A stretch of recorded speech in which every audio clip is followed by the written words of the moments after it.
Join what's good. Hey, Richard James. Gertz. Good seeing y'all. Kind of sucks. I want to come on when the sun is out. Okay. Bikes were fine. Feels a little weird, but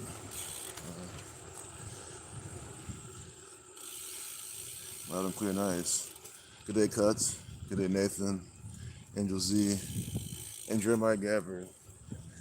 Doing good, y'all. Just going to OSU. It shouldn't rain, but it's a little cloudy, which isn't bad, but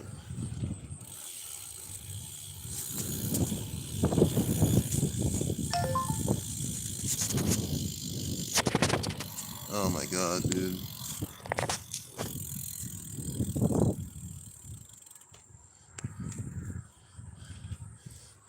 Hey, Rick James. Thanks, man. Good seeing you. Extra thumb, thanks. Oh, Jeremiah splitting wood. Nice. Yeah, getting for a dark winter. Yeah. I got my firewood ready just because I have a tree that's dead and it's been losing branches. I already have that shit piled up. Plus, I have like woods around me, like in my yard. But yeah, that's a good reminder, man. It's funny too. I forgot about the dark winter propaganda, guys. Last year was supposedly the dark winter, guys. Last year was probably my favorite winter in Columbus. Like at least one of my favorites. I think it was so mild last winter here. It was so mild. It just I kind of enjoyed just like I mean the thing is I don't like winter, but I don't hate it at the same time. Like I like the fact that it gives me a break from like being outside all the time. I don't like being outside, but like it's nice to like get some like indoor shit done sometimes. So it's kind of an excuse for that. My house is nice and cold. I don't really mind it. I mean, it gets really bad, but like, I still don't really mind it if I have everything kind of ready. So I don't really mind the winter. So whatever dark winter was last year, I forgot all about it. It was just fear propaganda.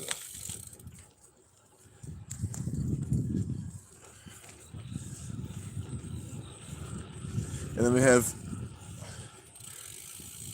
you're going to keep sharing it on Reddit and discover until we permanently remove you. Oh. Oh, thanks. Guys, this soul guy's really cool. He's sharing my channel online on Reddit. He wants to share my channel. Thank you. I really appreciate it.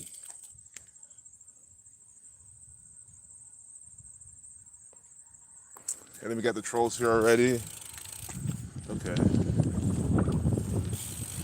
These trolls are just entertainment.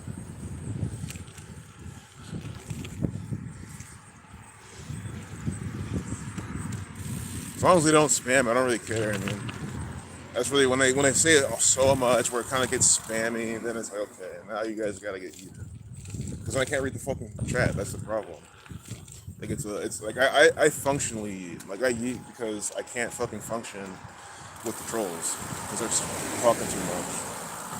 So y'all really have your tokens, your troll tokens, and you can only use so many troll tokens before you get yeeted. And it's not like a 3-strike system. It's you got to be smart with it. You know what I mean? Like if you said, "Are you Zach?" maybe 3 times the entire stream, I wouldn't really give a fuck. But if you say it like 500 times, you know what I'm saying? And watch them. I mean, they're smart enough not to do it because they're like, "Oh, I don't want to get yeeted." Guys, it's like scam baiting. I'm literally wasting their life. If you yeet them, they're just gonna go do something else in their life, or go harass somebody else. So I might as well keep them around and have them waste their life. Because again, guys, they don't like y'all want to be here. It's different. And like Jeremiah Gabbard, he's splitting wood right now, so he's multitasking. I'm going for a bike ride, getting fresh air, so I'm technically multitasking. So, not that if you're not, you're wasting your time. It's just these trolls are definitely wasting their time. Like y'all asked for the bike streams. There's the demand. Y'all say, oh, when's the bike stream? But miss the bike. So you clearly like watching them to the point where you asked for them. So since there's a demand, that means you're not really wasting anything. Like this is what you want. This is not what the trolls want.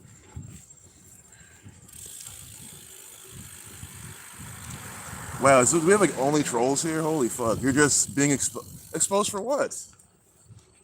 Chilling laughing at the trolls being funny. Exactly, Rick James. It's just funny. I just don't like how there's so many of them. Like, come on. So that's a problem too. When there's so many of them, then I have to turn my yeet gun too. Because like again, when there's too many of you, just that's all there is.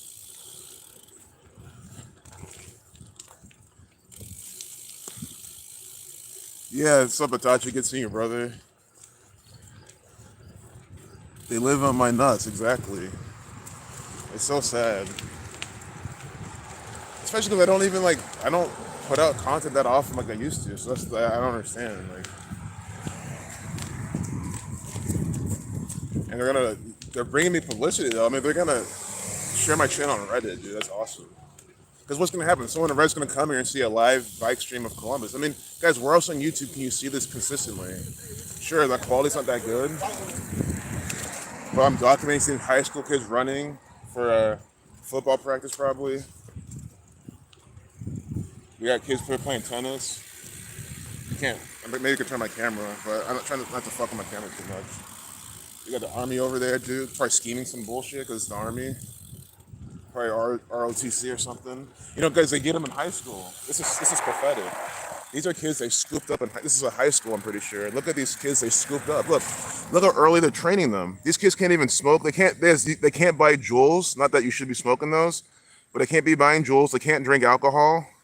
But look what they can do. They can serve the New World Order. These are New World Order servants. See, they're learning how to walk in single file. Those are women too. Those are 4 women.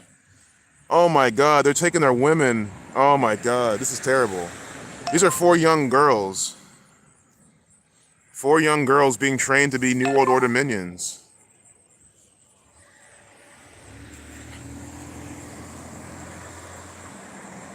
Can I turn off my fucking, oh, here we go. Turn off my phone sounds. It's just, I'm glad we documented that. So again, where else on YouTube can you find a live stream of Columbus, Ohio, in any kind of quality, documenting the things going on? Again, some people don't like it, some people love it, but this is unique content. So at least I'm providing value to YouTube. Of course, they don't like what I talk about. Hey, Cody Cooper, good seeing you. Thanks for joining. Russia, after the new Madrid fault line goes off, manifests the future Navy map. Russia will run east of the Mississippi River, and Japan gets west of the Mississippi River. Wow. I mean, yeah, that's possible. Hey, step back. Yeah, perfect timing, man. Because you saw the first thing we documented. Those young girls. Those are black. Those are black women too. They're all black. So they have 4 young black girls being trained to be killing machines for the federal government. Like, talk about the slavery bullshit. You hear your ancestors, I mean, supposedly, you know, they fought to end slavery, but, you know, it was all the Jesuits ended slavery. But anyway, in the narrative, their ancestors fought slavery, all this shit, and now they're here back as being slaves. They were literally, there was like a white guy, they're following, yeah, I'm not trying to make this about race, but that's what it was. It was like 4 young black high schoolers wearing uniform, slave uniform, following this white sergeant. Like, how do you not see what the fuck's going on? Why would you want to be in the military? I just don't get it.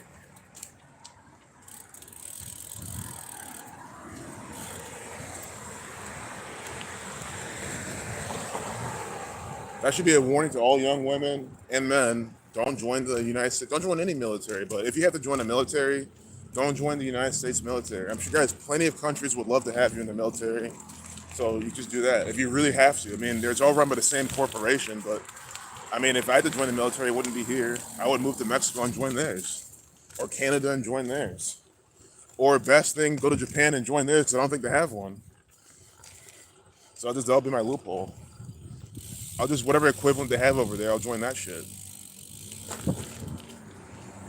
Why would I want to join the United States military? It sounds like a terrible time. Sure, I mean, I will admit there's a lot of, you know, cool military people, you know, fun to be around. They know how to turn up. They have, you know, good intentions. So you used to be around some of those people, but it's not like everyone in the military is like that. Yeah, they're preparing for World War III. They're training those girls early. to be in World War III. And how many of those young black girls are probably, low income? They're probably doing it for money, to get free education. Maybe they come from black military families, which I kind of did. I had uncles, like a few of my uncles served in wars. Well, like, I'm not taking their path. Why the fuck would I do that?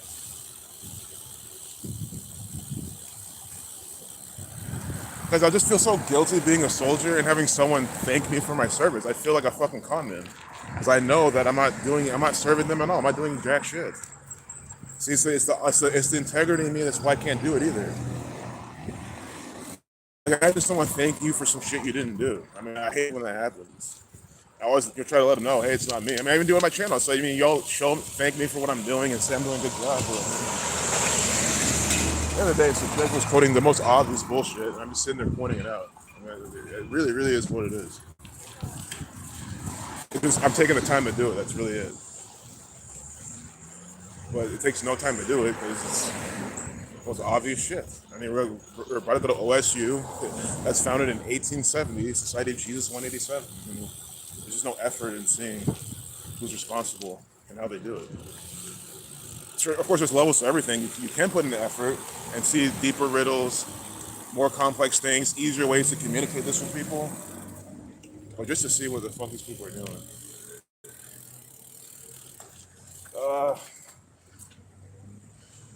I think we're gonna go towards Schiller Park. We don't really go this way. We go to High Street through here. This is where we saw Ben. He walks his dogs over here. He's a fellow true community. He was out here. He said what up to us. I think my last bike stream.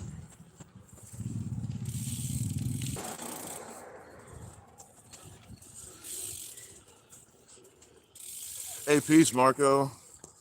Good seeing you, man. Always good seeing you.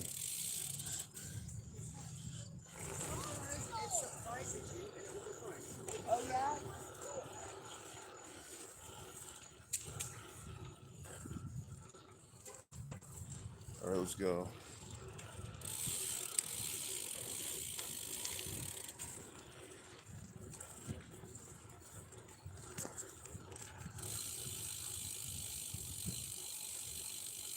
Oh, thanks, Marco. I'm glad you love him. That's what we were talking about. See, trolls, Marco comes and literally says, gotta love the bike streams. He likes watching them, which means he's here enjoying himself. The trolls, you guys sit here because you have to. It's just hilarious. That's why I don't mind them being here. They're literally wasting their life. I'm glad you're enjoying the streams, Marco, and you're here from. We got plenty. I mean, I'm just getting out, so we haven't even hit High Street yet. My phone, the battery's good. Remember my bike streams like 2-3 years ago? My phone would always die, like, early and stuff. That's a thing of the past, a big thing of the past. I mean, by the end of the stream, my phone will probably be above like 50%. This phone's not the best, but the battery life is so good. Like, if you're someone like me that doesn't do much on phones, I would recommend. It can get slow, and that's my biggest thing. Like, I hate slow phones because I mean, this day and age, like, for how tired we are to them, you might as well have like something that's fast. That's why I kind of do advocate for the big, who. Well, this is a who phone too, but the big Google phones, the Apple phones. I mean, the thing is they work well. That's the problem with them. That's the thing with them. They're fast, and especially when you're like driving and shit. Like, you need something that's responsive. It's just like safe anyway. But I'm using a Nokia G50, and it has its problems, but the battery life is super good. The screen's good size. Not that really matters, but at least it makes looking at stuff easier. Although I always would miss the iPhone 4. That was my first iPhone. I like the size of it. iPhone 4 is so cool because it was just like small, compact as fuck. Like, it just fit in your pocket so nicely, so small. Like, I used that phone to the thing just completely, bonked out. It's a phone for years. Then I got to 6 because I skipped to 5 because I had used 4 for so long.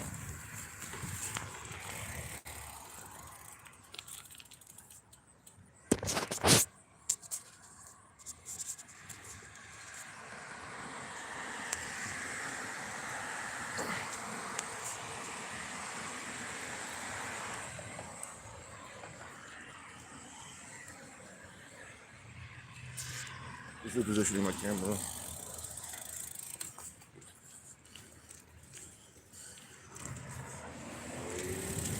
Like I don't want this phone to fall out of the case like the other ones were doing. Passing the McDonald's. The line's not that big, but VS food.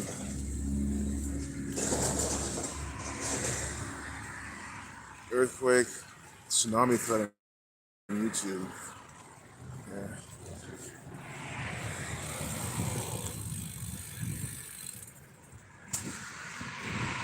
Oh, thanks, Angels. I'm glad you like them. Well, good. That's it's really good feedback.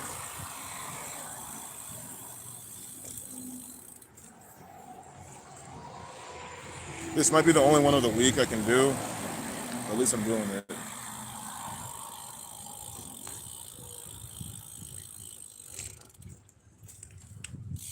I'm just so paranoid about this.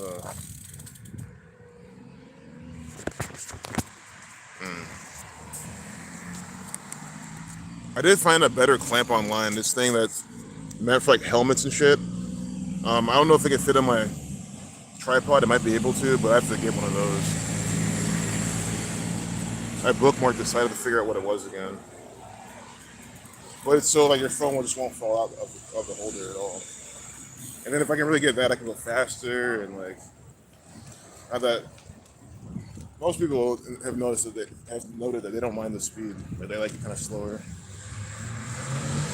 Which is fine too. Just the streams take so much longer.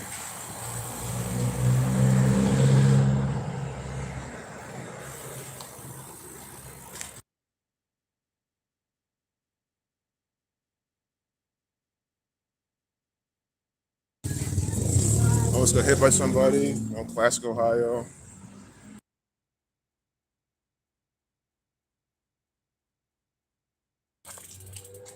Oh no. Okay. Oh hey Kayla. Good seeing you, Kayla.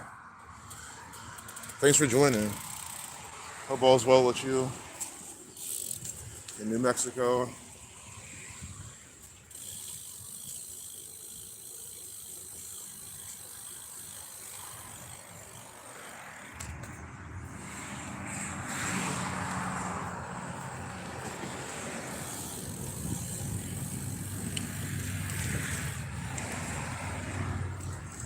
I just can't wait to get like once we get to like downtown, this ride will be so much easier.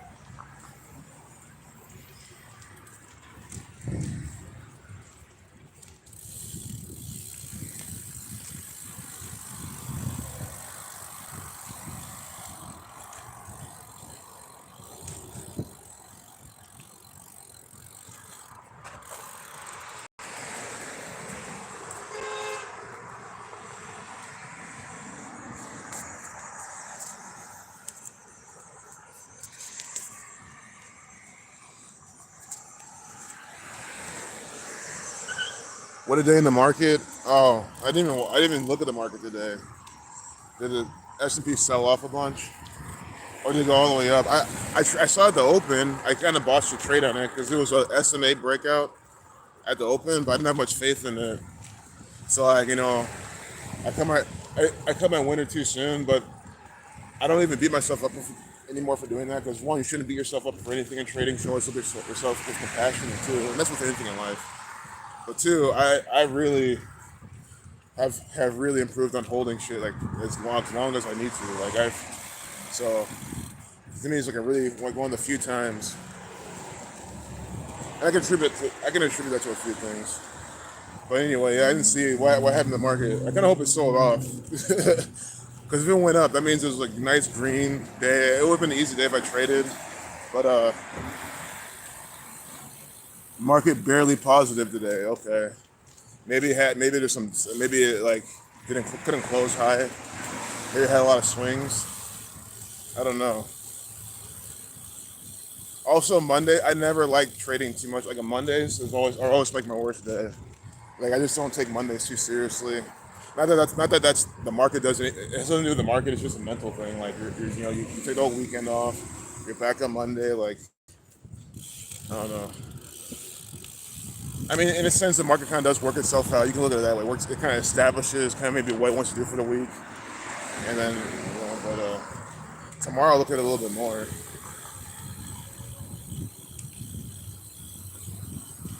They mark the bottom for. I gotta read these comments. I'm good. The bottom for another rally due to the spider being on the Queen's coffin. Oh, spider in the Queen's coffin. S&P 500, the spiders. Oh my God.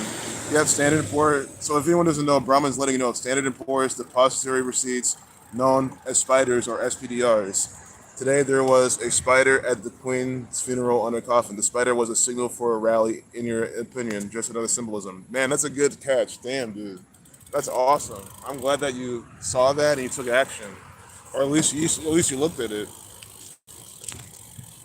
And I can rally tomorrow.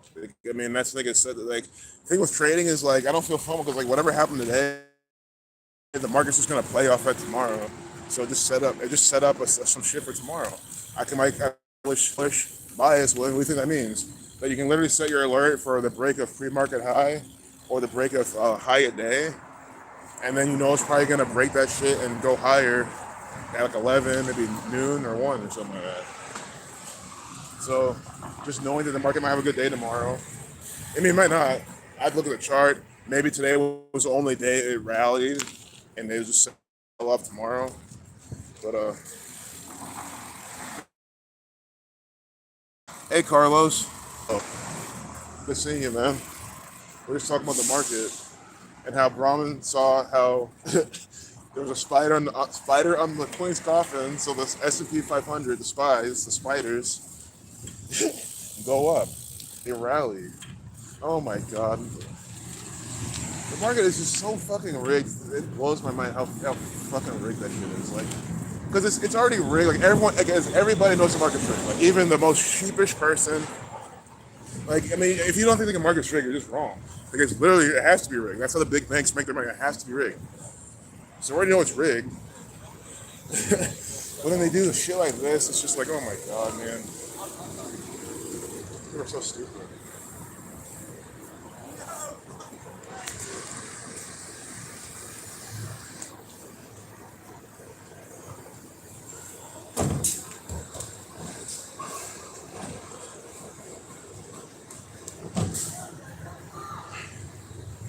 Okay, I think I tightened this up a little bit more.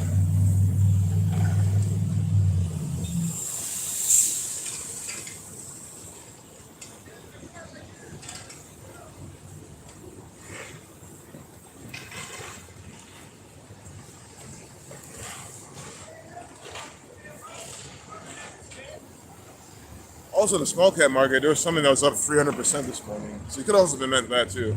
I mean, when someone says the market, I know what you mean. You mean the spies. So I know that's what you're talking about. But small cap world, there's some good movers today.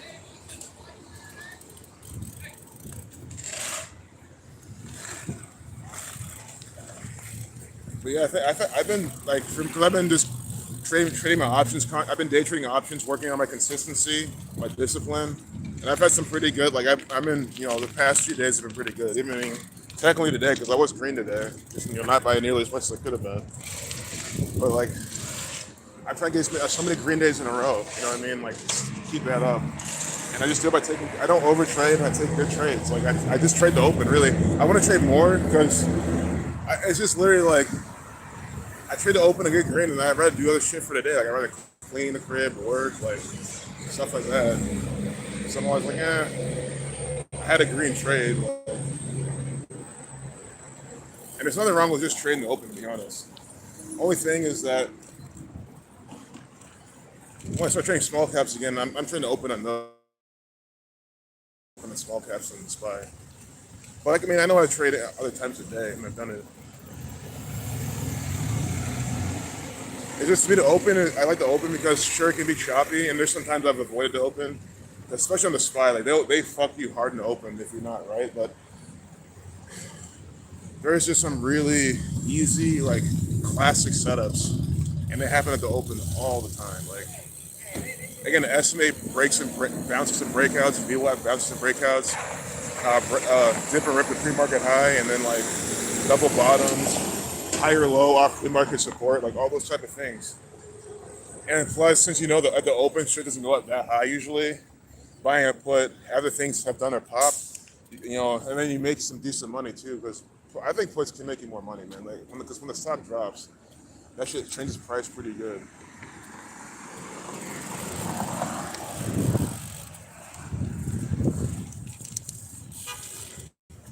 But the thing is, I'm just doing my proof of concept because my plan is to get back to the prop firm I was at, and then do this exact strategy with them. So I'm not really focusing on the money. I'm focusing on the consistency.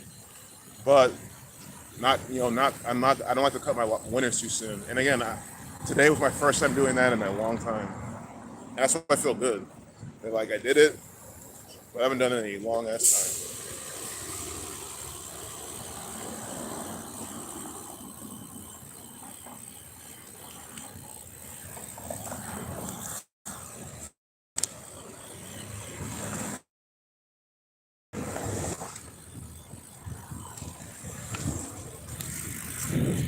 The cabal was referred to as the spider. Yep, having its legs everywhere, entangling everything in its web. I mean, that's the spy. That's what the spy is. The S&P 500 is a big web, and all these little companies are caught in the web essentially. Because they think what happens, whatever the spy does. Well, it's technically it's whatever the companies do. The spy. I mean, because you think about the spy is based on these companies, these top companies, but then they essentially follow the spy, and that's really how you should look at it. They follow the spy. They follow that shit. If the spy tanks, these stocks are going with it, and they usually kind of lag it anyway. It's just all manipulated that way. I mean, that's how you know it's just bullshit. I mean, it should literally be the other way around. And of course, you can see how it is because maybe if Tesla does well, the spy will go up. Like you see that, but this shit is so rigged and manipulated. Like they just make sure it's all working together. Yeah, Tachi. Everything on the World Wide Web, every site begins with www for the most part. Yep, they do. Hey, sup, John Wayne? Good seeing you. Thanks for joining. Yeah, I hope Jeremiah, but the court system is such bullshit. All they have to say is, "Oh, this is intangible evidence," and all they have to do is pay off some expert to come in and say, "This guy's an expert, numerologist, an expert, logical person, and he says that this is not tangible evidence. This expert says it's not. This prosecutor says it's not. This defense attorney says it's not." I mean, they'll literally bring in a prosecutor and a defense attorney to both agree. That's the type of shit the courts do. And then they'll have a grand jury, and then they'll have, of course, the regular jury, which will be 12 fucking sheep who fall for all this bullshit every fucking day. The jury votes no. The grand jury votes no. The prosecutors, every single person in the court says, no, this is bullshit. And then the judge will say, well, that's all the evidence. That's all they'll do. I'm not trying to shoot your idea down. Definitely try it, right? But as well as I do, man, this court system is so fucking bullshit. That's exactly the type of nonsense they would fucking do in a heartbeat. I mean, we see how people get wrongly convicted every single day. So if they can wrongly convict someone and put them on the death chair in death row, then they can definitely do some bullshit like that.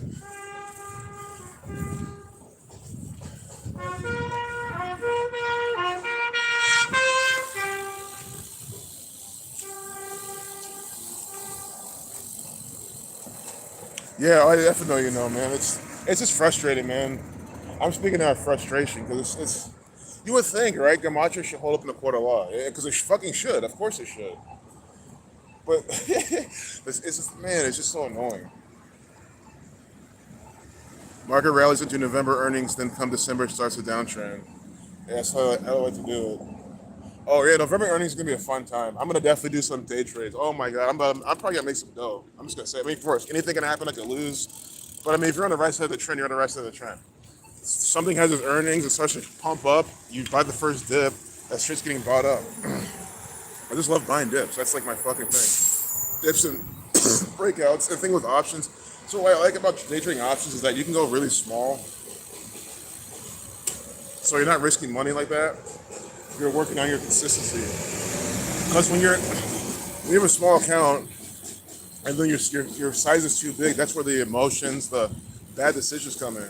If you literally come in saying, like, I'm doing this to prove concept, I'm not doing this to make money, that'll be down the road once I've proven myself.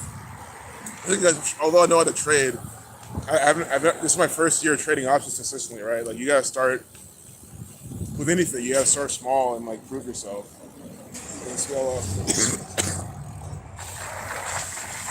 Not to mention again, I rather just join back my firm and then trade with them. So I'm really in no rush. And I'll make money with them. And that's why I trade with spies too, because the spies like you can buy like a contract, like one contract that's like 25 cents, maybe 25 between 25 and 50 cents is like $25.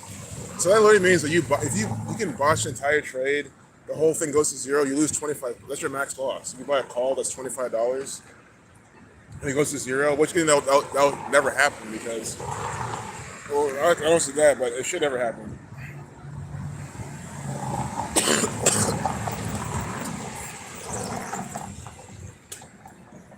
As you cut your losses, you lose maybe $5, $10 at most. Usually my losses are now like $1, $2, maybe $5 at most. That's kind of what you do. You try to get like $2 losses, $2 losses, $1 losses, break even losses. But then your winners are like $5, $10, $7, maybe a couple $2, $3 wins. I think your wins are just bigger than your losses all the time, and then you're just proving yourself. See, and your trading with real. Here's the important part, because I don't. So paper trading can help just to learn the mechanics, but there's a point where paper trading I don't think helps at all. Because if you have no money in the line at all, even if it's a little bit, it just you'll just risk more when you don't need to and shit like that. So that's why I recommend opening a cash account. Here, so if anyone wants to get into trading, day trading options or trading in general, but this is a good way to learn day trading with minimal amount of money. You open a cash account at, I'd say Webull, because Webull they give you hotkeys, and I've had no issues with their hotkeys. Like it's the same setup I use for my small caps, the same keys. You use Webull, which is zero, because there's zero commissions, so you're not paying any commission per trade,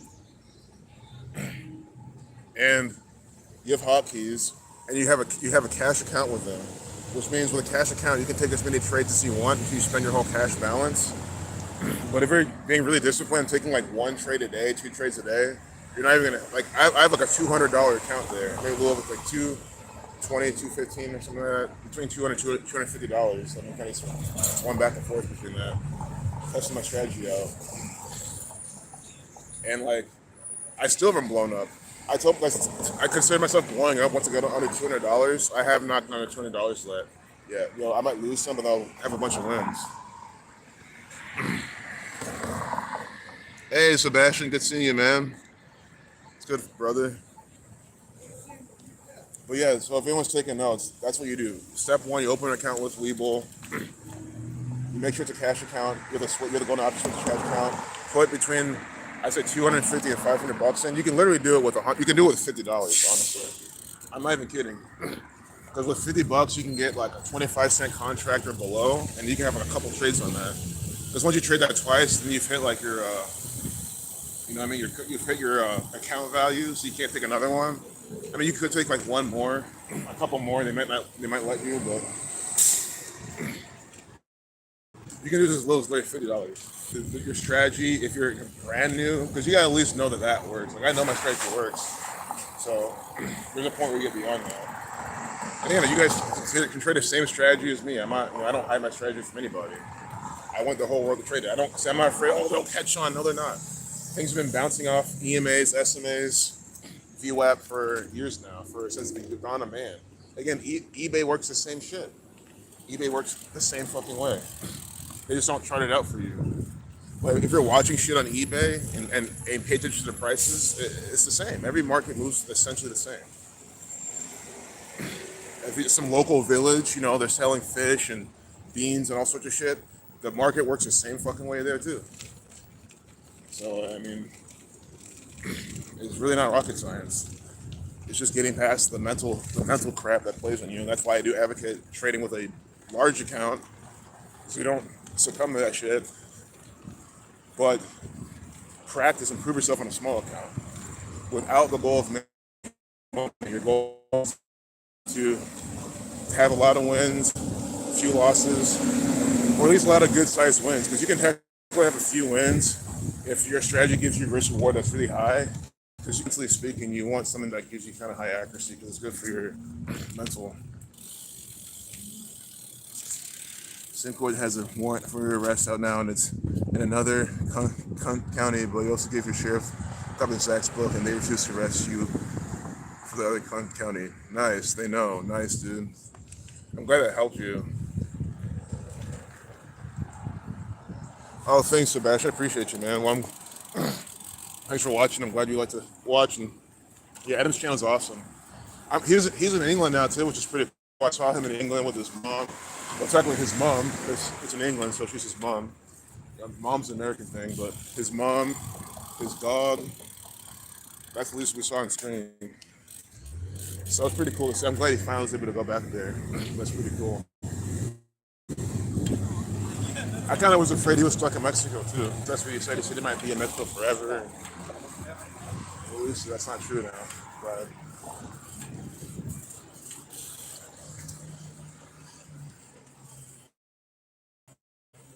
yeah, we're finally open. I didn't realize they're good. I might have to check that. I might do that now, actually. Let's check out the side of the street. Finally opened it up to this Hilton that they're building.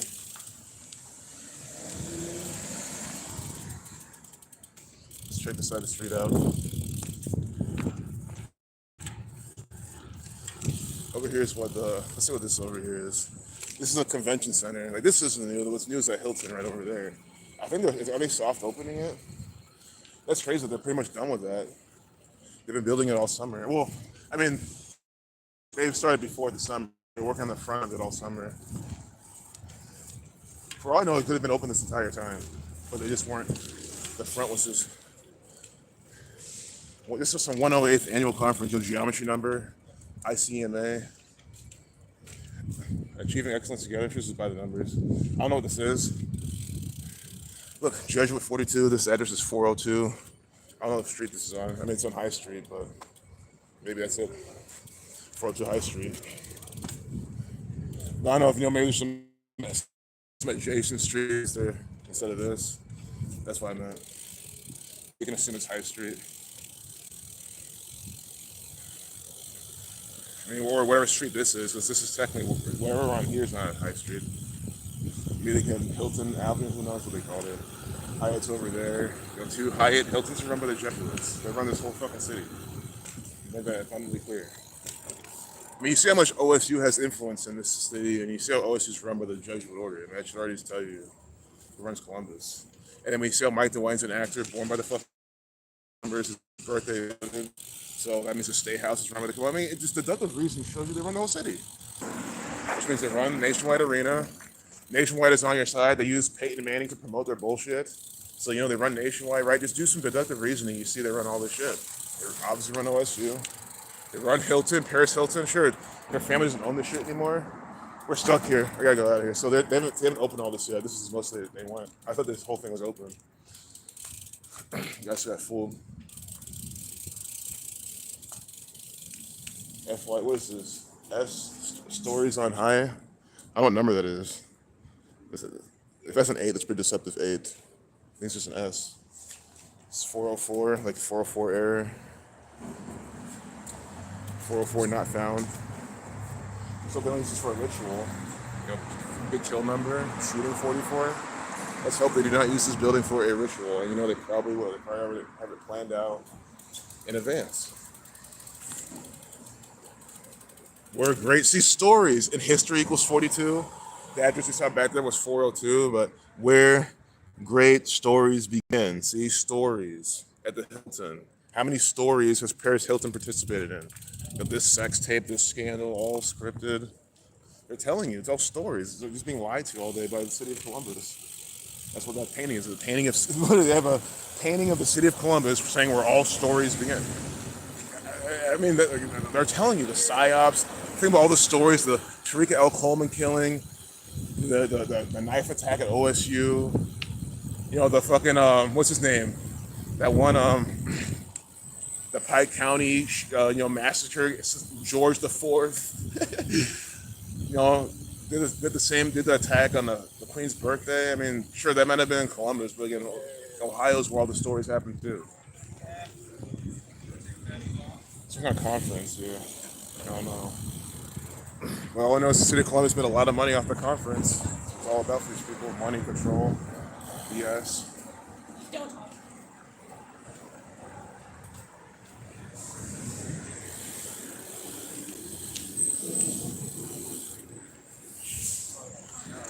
I don't know where 10 TVs look. I never tried. Guys, we got to take a trip to 10 TV's headquarters. I don't know. We got to figure out where they're at. It'll be so good. It would actually be such a good field trip to visit 10 TV. Oh my goodness. We go there every single time I stream. So we have to. I have to find some day to go there. And hopefully they'll let me stream it. You said I'm doing a documentary. I look at you guys all the time. You guys have, guided numbers. I won't tell them that part until I start recording. Yeah, you don't want to make them tell me no, say no. You can't pull all your cards, you can't play all your cards at once. But once I start recording, I'll tell them straight up, you guys are putting out propaganda by the numbers.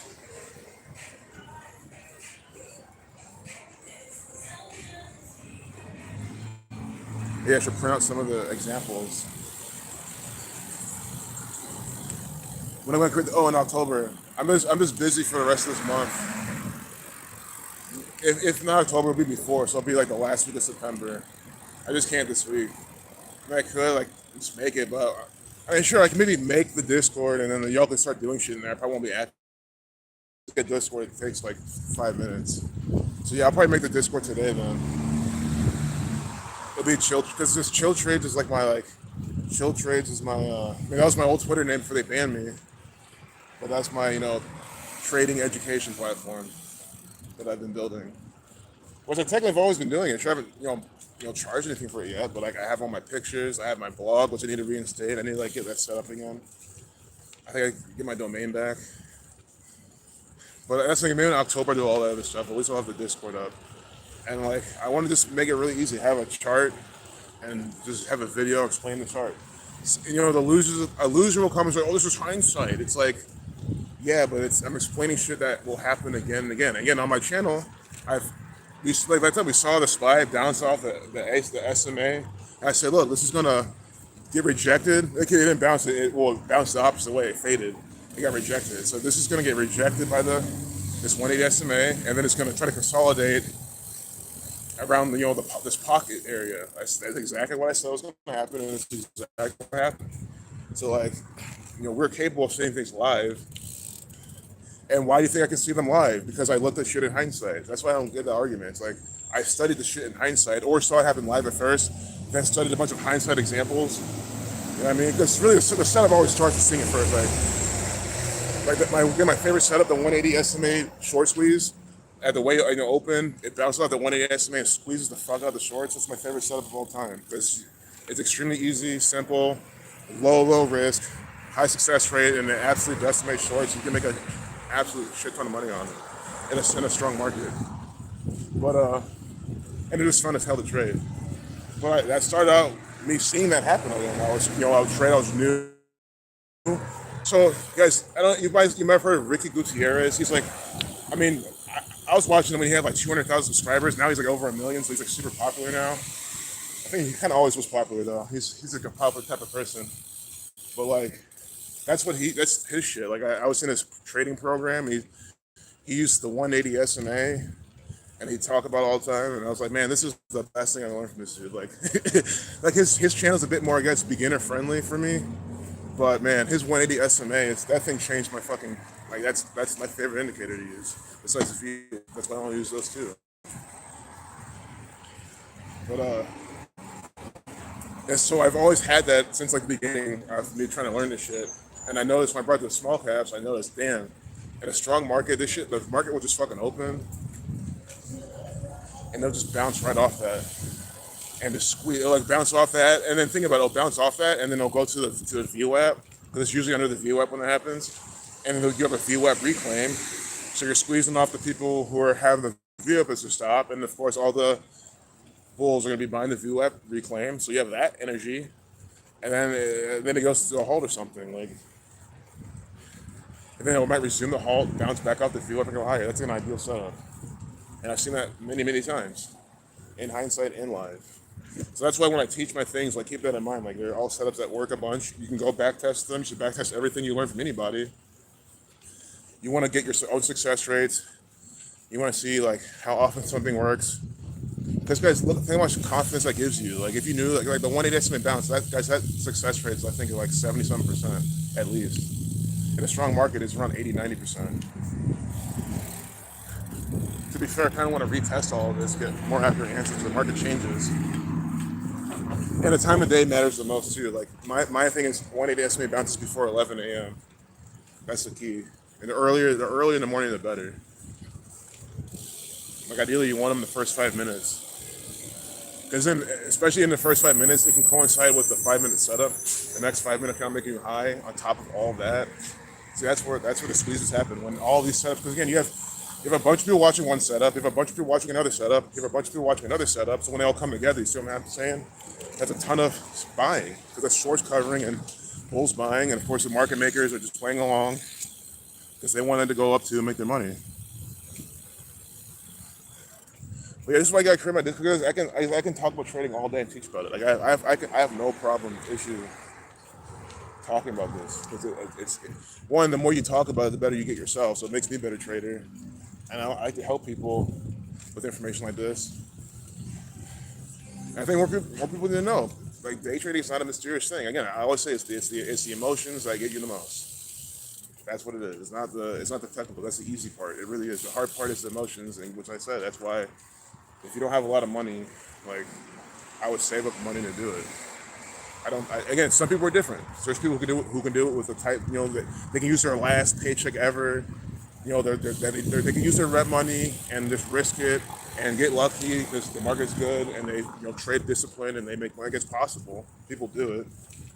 It's just something I would never recommend. Imagine using your rent money, which I've never done. Imagine using your rent money to trade. Like it's like you can't take a loss, right? So that means what you end up doing is cut your winners too soon. You might either hold on to losers and hope they come back, or you'll cut your losers too soon, which is a thing because instead of having a wide enough stop, you cut your loser immediately instead of letting it work itself out, and it could have been a winner. That's actually a pretty big problem. You always want to cut your losers soon, but you could do it too soon. You really can have too much on paper hands. So to me, the remedy for all that is just a big account. At least for me, like if you have that cushion, but you still take moderate, but you don't take big size, so you still take moderate size. I mean, what's like $100 loss even? You know what I mean?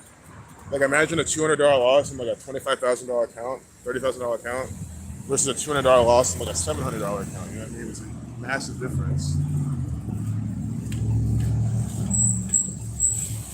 And then also, if you trade it any smaller, the commissions kind of fuck you over. Because I've done that, traded 100 shares all the time, and like, it's just overall, you just end up shooting yourself in the foot. Like,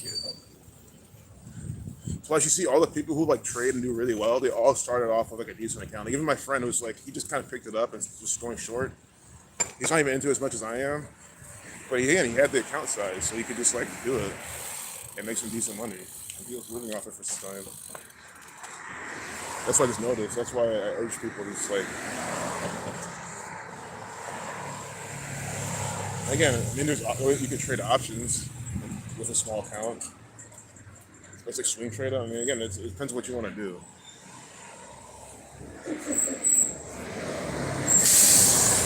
Yeah, we're about to leave. We just kind of went through short with it the whole time. I was just talking. I mean, nothing really. Oh, I shouldn't have crossed the street. What was I thinking? Oh, it's whatever. And then it's hard to cross here anyway because we can't see.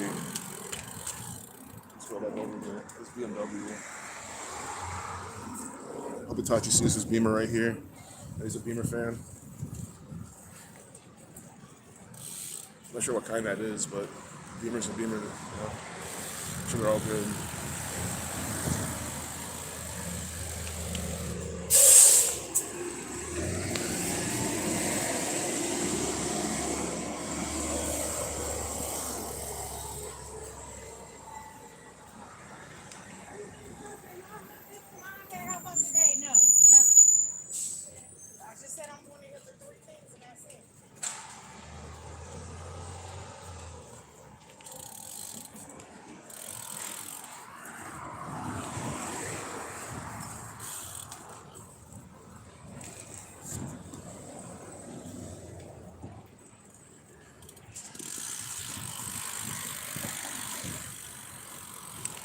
Oh my God. There we Hey, go. what's up, Hey, man? what's up, man? How's PC doing? Doing good, man. How you doing? Oh, what's good It was pretty fun, pretty good. so you live around here, man? Yeah, I live in kind of south of you. Oh, okay. Yeah. Yeah. Okay. I'll see you later. Yeah, you too, man.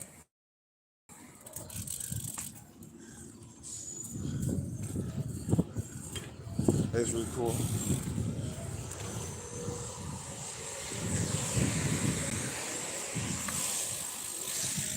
Oh my God. Holy shit, guys. I had this on Top Chat because I'm always, I don't know why I always do that. I had this on Top Chat, guys. This thing filtered like a dozen chats. Holy fuck. No, no, no. This thing did, oh my God. Guys, this thing filtered out like 30 chats. I was like, hey, why isn't the chat moving? Guys, I'm not even kidding. I'm scrolling back now. Wow, Nationwide is on your side. I didn't see any of that. I didn't even see Jammer Funk come in. What's up, Jammer? I didn't even see you come in. Like that's how because they filtered you out. Oh my God, man. I hate YouTube.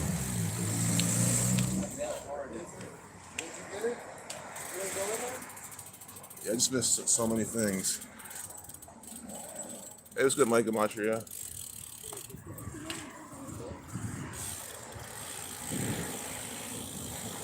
Yeah, they don't want people to know. They want people to know at all. That's why they do that. I mean, it's one thing they censor a few, but they censor like all of them. Ew. Just ew.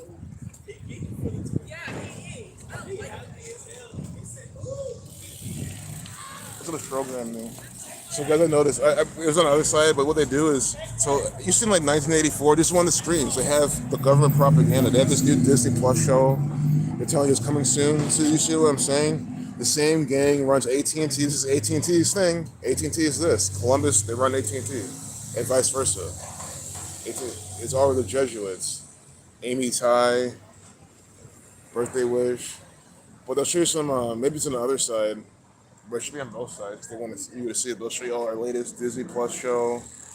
Keep safe. Look at this. If you look at the all-seeing eye, so the eye right there, be vigilant. They have their eye right there. Their all-seeing eye right there. Paint your mind. See, paint your mind. Oh, hold up. Mind control. It's good, bro. On the camera? Yeah. What's that? You alive? Yeah, mine, man. Yeah. If you're on that so they can see you. Put this on. You know, remember about the police killing? Oh yeah, police. Yeah, police. Yeah. Yo, look at justice for. Oh, That was my little brother, man. that was your little brother, And I man. was there. Yeah, they sacrificed. They killed him, man. That's bullshit. I Yeah, was you were there. there when that happened. I was there. Man, that's messed up, man. Don't let Donovan Lewis. Wow. Latrell Lewis. You feel me? Wow, don't you? Wow. Me and him was both there. The two Damn. people that was in that house, we was there. We witnessed Damn. killed that brother, man. They killed your brother. Exactly. Man, that's killed my what. brother, So man. my channel, man, we've exposed the police. They killed so many people. Yeah, man. Justice yeah. for Donovan. Yeah, man. justice for Donovan. Absolutely. Y'all heard that? Y'all, justice for Donovan. Yeah, man. Fuck the cops, man. We see shit equally anyways, bro. But Yeah. at the end of the day, we live. Yeah, I'm alive. Fuck 12. Yeah, fuck 12. Exactly. Man, we need justice for my brother Donovan, man. We do. Yeah.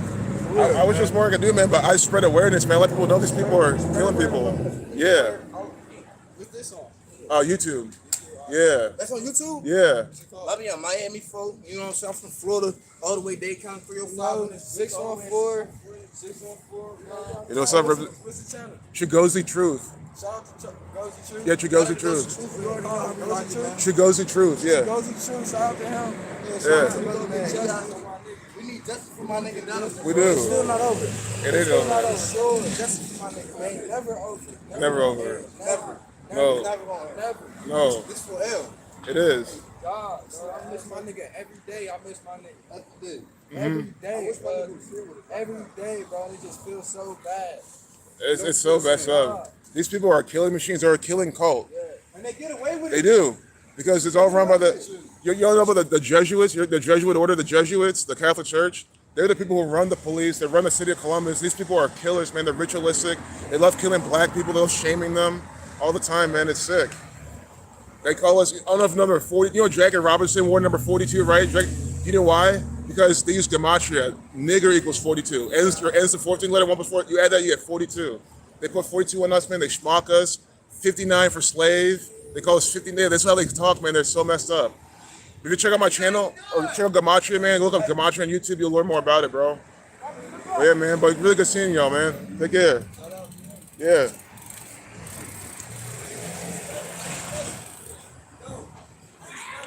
Oh, Chigozie. CHI. Gozie. Truth. But even then, look up Gematria Effects News. If you just look up Gematria, look for Gematria Effect News. That's even a better channel of mine. Yeah, they teach you all this better. So yeah. Peace. Good. Talking to the youth. See, those are victims of a police sacrifice. Of course, guys. Again, how many times, guys? The Columbus Division of Police, the sacrifices they've done, the Ohio State Highway Patrol, all the sacrifices they've done to kill their own officers. I mean, yeah. I mean, these people are killing call. They're sick as fuck. You saw those two boys are still mourning the loss of their boy, killed by the Columbus Division of Police in a ritual by the numbers. As their boy was sacrificed. People are sick.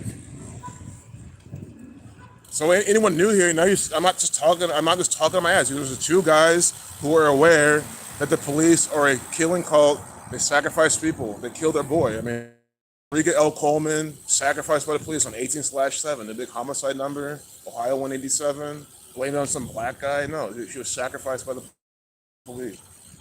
Remember, she worked that 4 to 6 week-long program or month-long program. She was the employee of the month, whatever, the only employee of the month video that the city of Columbus even has.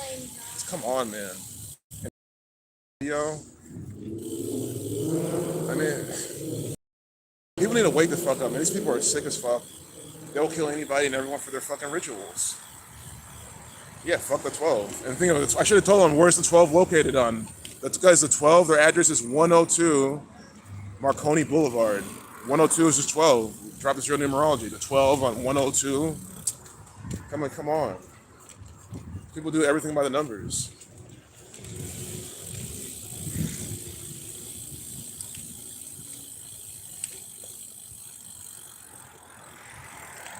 I had to tell them about number 42. I'm glad I told them about 42. That's what the police called. The police probably called their friend a 42. I wouldn't be surprised if the friend's name equals 42. Targeted with that type of shit. I mean, maybe there could have been more behind that. I mean, who knows? I don't know those kids, but at the same time, for how sick these police are, I'm denying any of their shit. So here we're in an OSU concentration camp. Speaking of 42, it's 5 p.m. We're out 5 at 42 and 9. Number stamp of black people. Oh, nice, Andrew. You like Rambo's channel with the music in the background? That's cool. It's really cool to hear your opinion on that because I know, it can be iffy with some people. So the fact that you like the music, that's a good sign. Maybe then if I did it, it wouldn't be permanent. It'd be like I have certain videos where I have some music in the background to explain things. That wouldn't be my main format. My main format is just shit like this. Live. You see what's going on.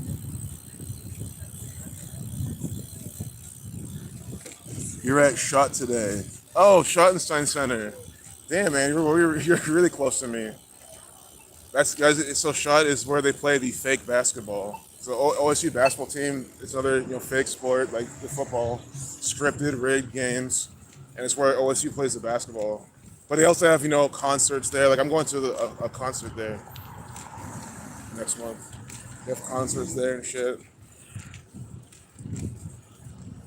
Maybe Anna, I don't know if you worked there or anything. But wherever, yeah, Shot is, so we're super close. I mean, if you want to meet up, we could. Sure, I mean, it's up to you. You might be busy. Or maybe you don't want to be out on the stream. Working the show, nice. Damn, that's cool. That's really cool. Yeah, it's probably the closest I've ever been to you then.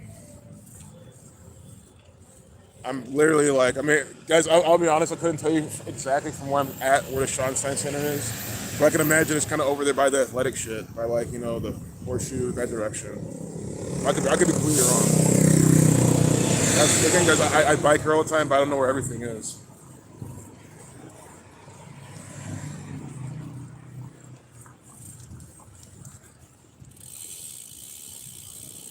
The who?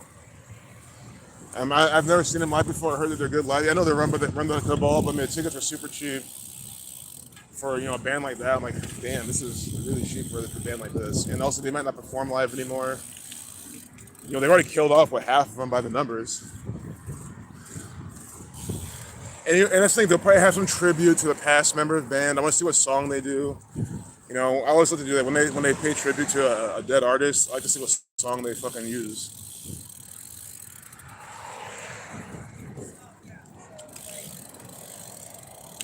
They're not my favorite band or anything, but I mean, I do like, rock, metal, stuff like that. You might as well see them than never see them. Because they're going to sacrifice the other two. They're going to sacrifice the other two members of the band pretty soon anyway. That's what I'm saying. Like might as well see them now before they get sacrificed. And sure, am I funding the sacrifice by going? Sure, I am. But I mean, I feel like they're going to be sacrificed regardless. I really go and learn something. And again, so I'm not breaking the bank to see them.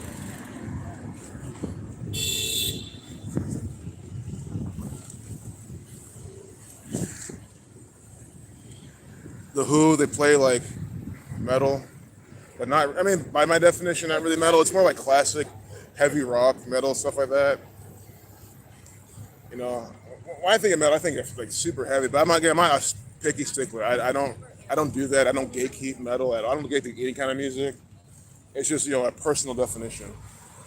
But I would never say that they're not, or some shit like that. But I haven't really heard many of their songs. Again, I'm literally going because one of the metal channels I watched, he literally said, if you have a chance to go see the Who in concert, go do it. So I'm like, okay, well, I have a chance to see them, and the tickets are pretty cheap, so why not?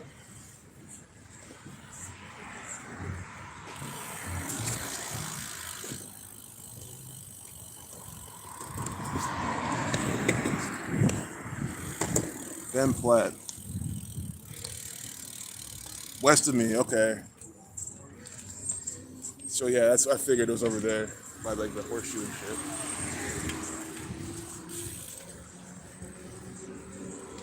Oh, Ben Platt, Broadway star. Oh, okay. And he's here. Cool. That's cool. Some theater, some real theater, not some. I mean, guys, we passed a theater on the way here. We passed the government building, the State House. That's the theater that you don't want to watch. Ben Platt. Ben Platt is real theater. I mean, there could be some things laced in and out of there because with the football has his hand in. But you know what I mean? It's like an actual theater actor actually acting in a real theater, not Mike DeWine at the fucking State House trying to convince you that it's real. That's bad theater. That's deceptive theater.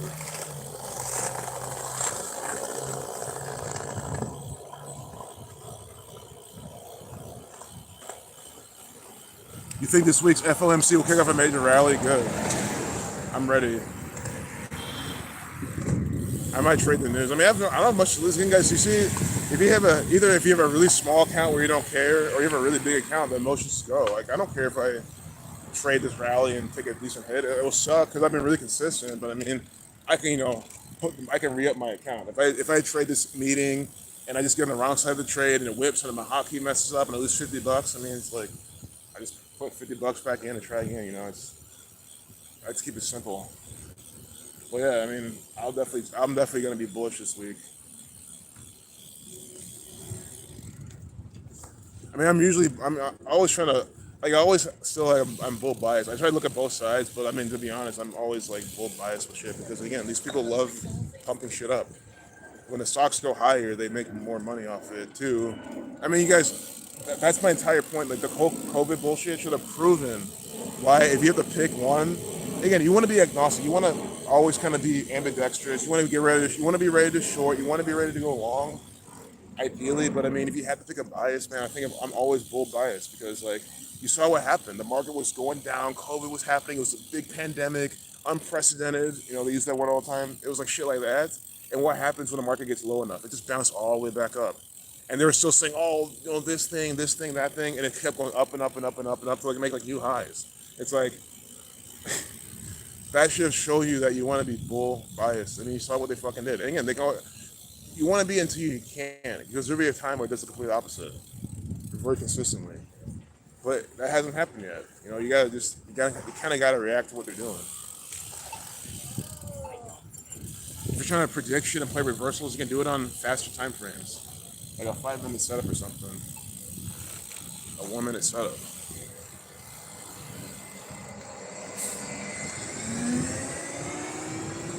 And I just think it's more fun to trade from the long side. I just love trading things, breaking out to the hot upside. People getting greedy. It's just the energy. You just feel it, and it's just fun to play off of. Also, again, I'm more into small caps, and I don't like to short those because you have to borrow fucking shares with a fucking fee, and it's so expensive. Unless it's easy to borrow, but usually they're not easy to borrow. Anything worth shorting is fairly easy to borrow, so you have to like pay the fees. I'm like, why do all that shit when you can just go long? Like that's just my whole thing. Of course, I'm not the only one with this mindset. That's literally what Ross, that warrior trading guy, does. But he's right. I mean, it's like. But the thing is, how your mind. Some people they just love to short. Like that's like their mindset. That mind literally only works that way. Like they make a lot of money, and if you make a lot of money doing it, great, perfect. I'm just like I just go long, dude. It's easy. You just buy, and then you sell. You don't need to do anything else.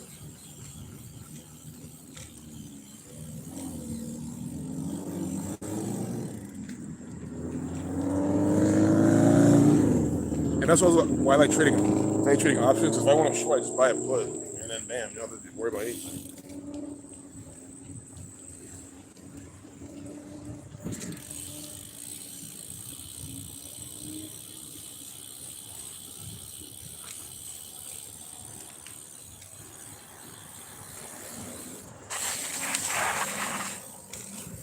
So here's the horse. Here's where they play their fake football. This is where they play the fake ass football, scripted, rigged games. No one here thinks that. Everyone here thinks the games are legit. It's like you guys aren't supposed to be in college. I mean, are you guys supposed to be smart? I mean, it's just so dumb. You guys can, because guys, they don't accept everyone to OSU. They don't accept everyone. I don't even think they accepted me. I don't remember. I really don't. I think they rejected me though.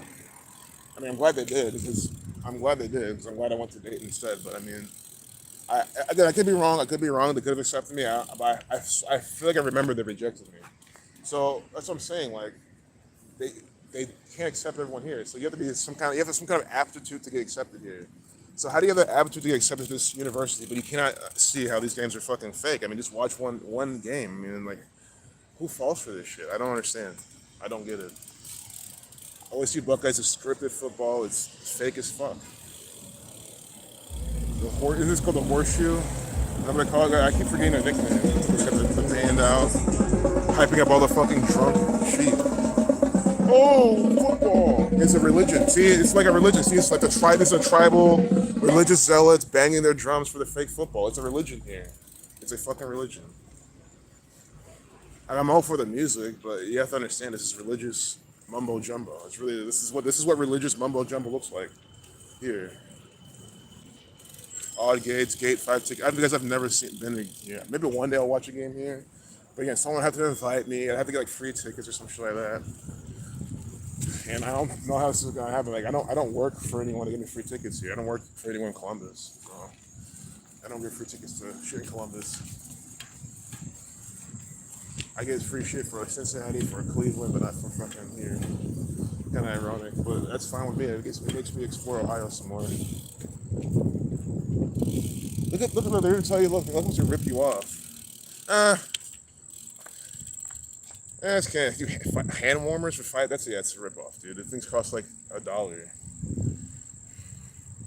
A poncho. I say it's reasonable for the demand factor, but come on, seat cushion $15. I mean, it's not the worst. It could be bad, but still, it's a rip off. You're just getting this shit at a fake game. And this S, remember the S I saw earlier? The S, at the hotel, Stories, it's like the same logo. That's what I'm telling you, it's probably the same S, J, Society of Jesus. Doing all this shit by the numbers. Here's this pyramid right here. Look at this crap. You have a pyramid right in front of the... I mean, guys, do you not see how occult this is? I mean, look at this. You have a pyramid here channeling these people's energy. And then you have this like dome, this cathedral dome, because this is run by the Catholic Church. It looks like we're at a church. I mean, if you're brand new here and you're from another country, you say, "Oh, here's the great Catholic Church of OSU. This is the big church in OSU. This is where they go to worship." But I'm kind of half right. This is a football stadium. It's the same thing. They go to worship Ryan Day. They go to worship Urban Meyer, to worship Braxton Miller, and all these agents who have played or who play football right now with this dome on top. And look at this shit. It's like a cathedral. Does anyone not get that the craziness of this shit? Again, I can't say enough. In the state of Ohio, football is a religion. It's a fucking religion. You clearly see here. This is a religion. These people. This is their church. This is where they go to worship. Every Saturday, the real Sabbath. Think about it. Saturday, Saturn, the real Sabbath day. They go to worship here. Actually, I would say most Saturdays because right, not every game's a home game.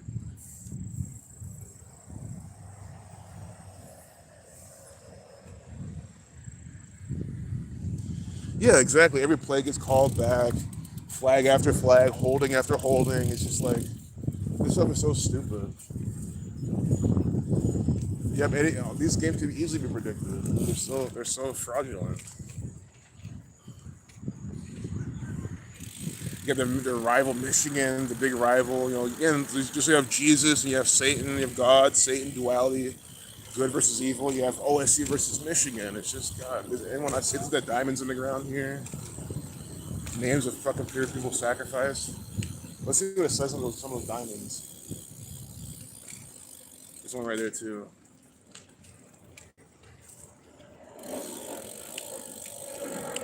What's this one say? I probably can't even. I'll just read it off to you. Debbie Sirac. Oh, these are national champions. Debbie Sirapak, Carly Sirapak, Casey Sirapak. Great season. 2002 national champs. So probably some the family is probably connected. Masonic family, the Sirapaks. I'm sure they had their hand in something. Kathy Seeds. This is family. Kathy Seeds, Ken Seeds. Either that or these aren't athletes. You just dedicate to your family because I don't think these are all student athletes. I think you can just you can pay to have this shit done. I think you can because I remember now seeing something like this. Either they did it or my college I went to did it, where you could pay money. Yeah, I remember OSU did this shit. I swear, because online I saw it. They were having you say, "Hey, we're repaving the shit.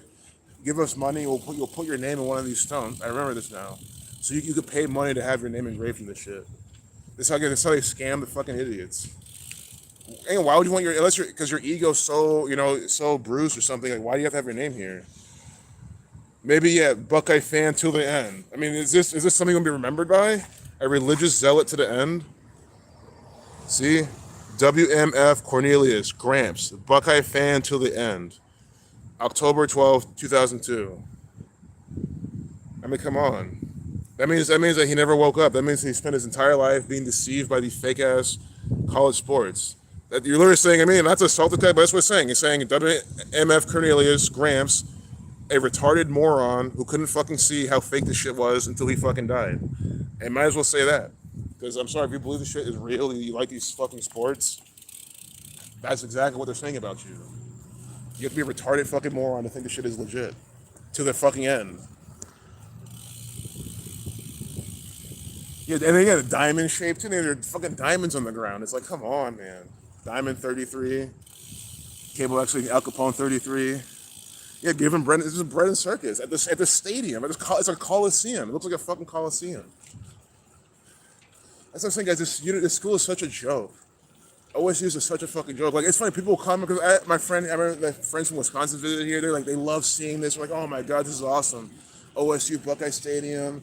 They were so enamored by it, and I understand why. But I'm like, man, to me, it's just like it's something else. It's no different than driving past a McDonald's. Honestly, like I get I get zero dopamine rush. Any kind of none of that happens when I'm around OSU, and of course, well, I'll take that back. Just biking around here, I get a dopamine rush, but that's because this campus is a big skate park essentially, and it's fun. It's just fun to bike around, but I don't care about the stadium.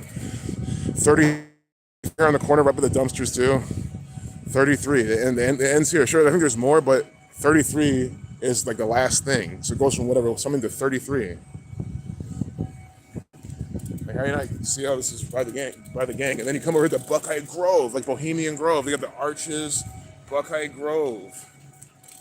God, does anyone not get the mockery of this campus? It's just straight mockery all the time with these people. You have Bohemian Grove, now you have Buckeye Grove. And again, Buckeye 26, or excuse me, not 26, 36, 27, 72, 117, all the rituals they do by the numbers. This is the Buckeye State. This is the place that does the rituals by the numbers. Buckeye Grove with the arch right there. Just a joke. Everything's a fucking joke with these people. And no one gets it. No one cares. Buckeye fam to the end. Or 84-105 at Masonry. It said Buckeye fan to the end. Which is, FAN. It should have replaced the N with a G. But anyway. In case you typed in. But still, that's interesting. 84-105 like Masonry. I'm sure the freelancers did this. But yeah, it's fan to the end. But that's still interesting, though. Buckeye fam to the end 201. Damn. Yeah, I think the thing is, it's something, it was back in 2002. I'm sure, I know he's used the word fan before then, but it's 2002. It was just some generic dude, I'm sure. That's why, and it said fan. But man, I wish it was fan. That would have been awesome. That 201. But hey, if you want to, it's like we could do our own and make it say that, just so we can have our 201 mark in there and mock these people. See, there's plenty more. See, all these are old names. See, there's more of these. It's all over the place. There's 38. They have we want to put yours in 38. Bob Moyer, class of 1958. Ron and Barb, Gingery. Go Bucks. See, these are all the religious fanatics. Linda, Armbrust, BS, because it's a bunch of bullshit. 1973. Let's go Bucks. See, go Buckeyes. So when I show you the Buckeye rituals, you know what I'm talking about. These people worship the Buckeye. They worship OSU Buckeyes. They're obsessed with this shit. They are so obsessed with it. Of course, we have in memoriam, Gary A. Lohr, Arch 72. If only they knew that Buckeye equals 72. If only they knew Buckeye equals 72. Like Jesuit order. I'm sure he would like that some more. It's just sick to see. Like, you gotta just be such a sheep to want to do this.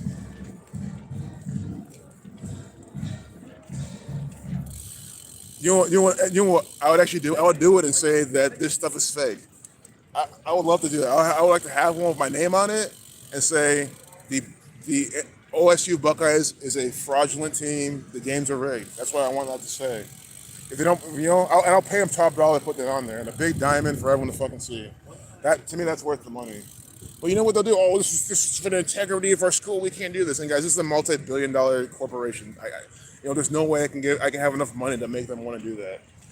To be honest, guys, I could offer them $1 billion. They'll probably be like, no, it's our integrity. And again, they print the money. Why would they want my $1 billion? To reveal their secret that the games are fake.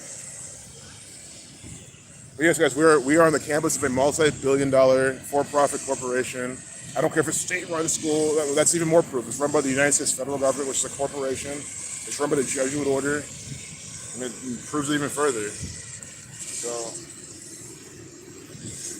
state-run, let it be state-run. It shows exactly what I'm trying to show you.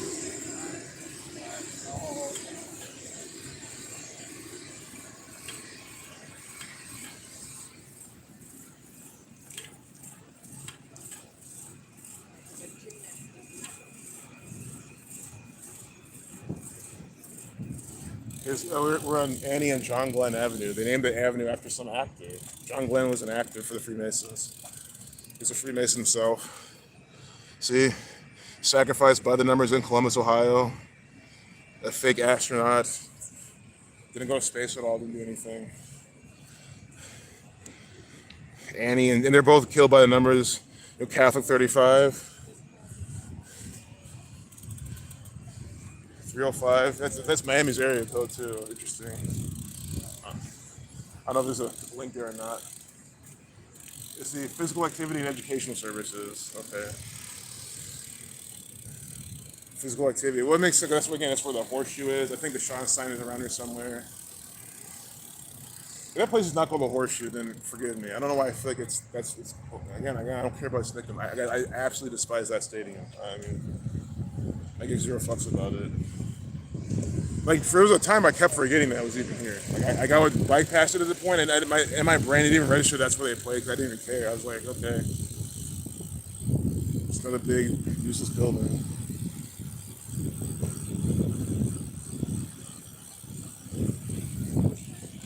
But yeah, their campus is beautiful. I mean, that's why I think I bike here all the time. It's a beautiful campus that I fucking pay for. So I have no problem biking here. Hey, what's good? What's good, Goofy? Good to see you, man. Yeah, we're on OSU's campus, the Ohio State University.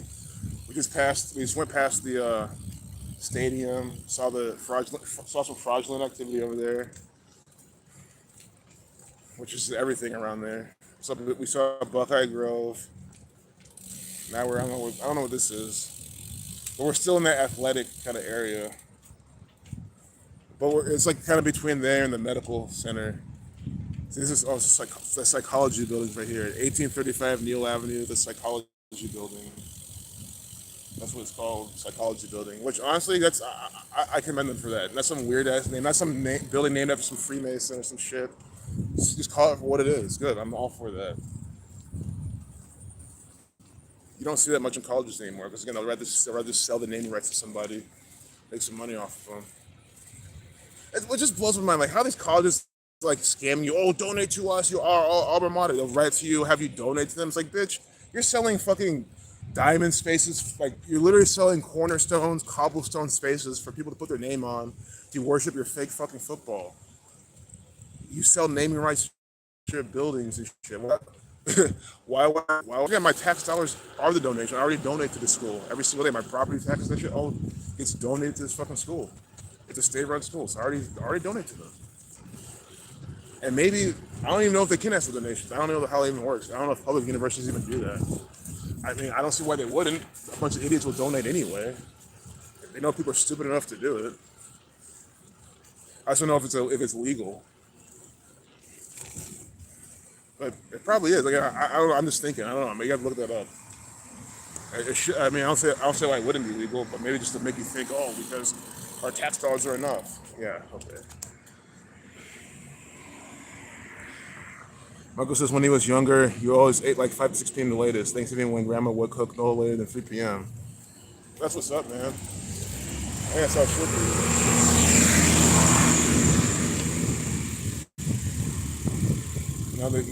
That's why they went busy, working all day, so you get home and eat super late. And not that it really has that much of an effect as people might claim to have, but even then, I think just mentally, and maybe it's just like naturally. I don't know. I don't know too much of the science of that, but I'm sure it can be good. I mean, for all the fat people in this nation, they clearly, they clearly have poor eating habits.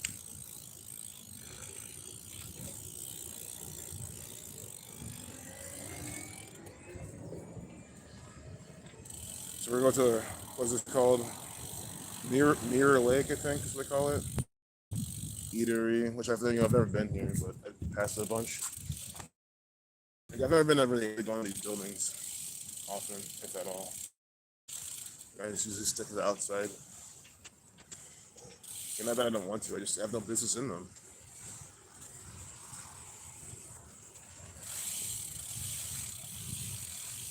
I would much rather be outside here anyway than any of these buildings. I say used to. I could easily do it again. I just haven't really, needed to or / been able to.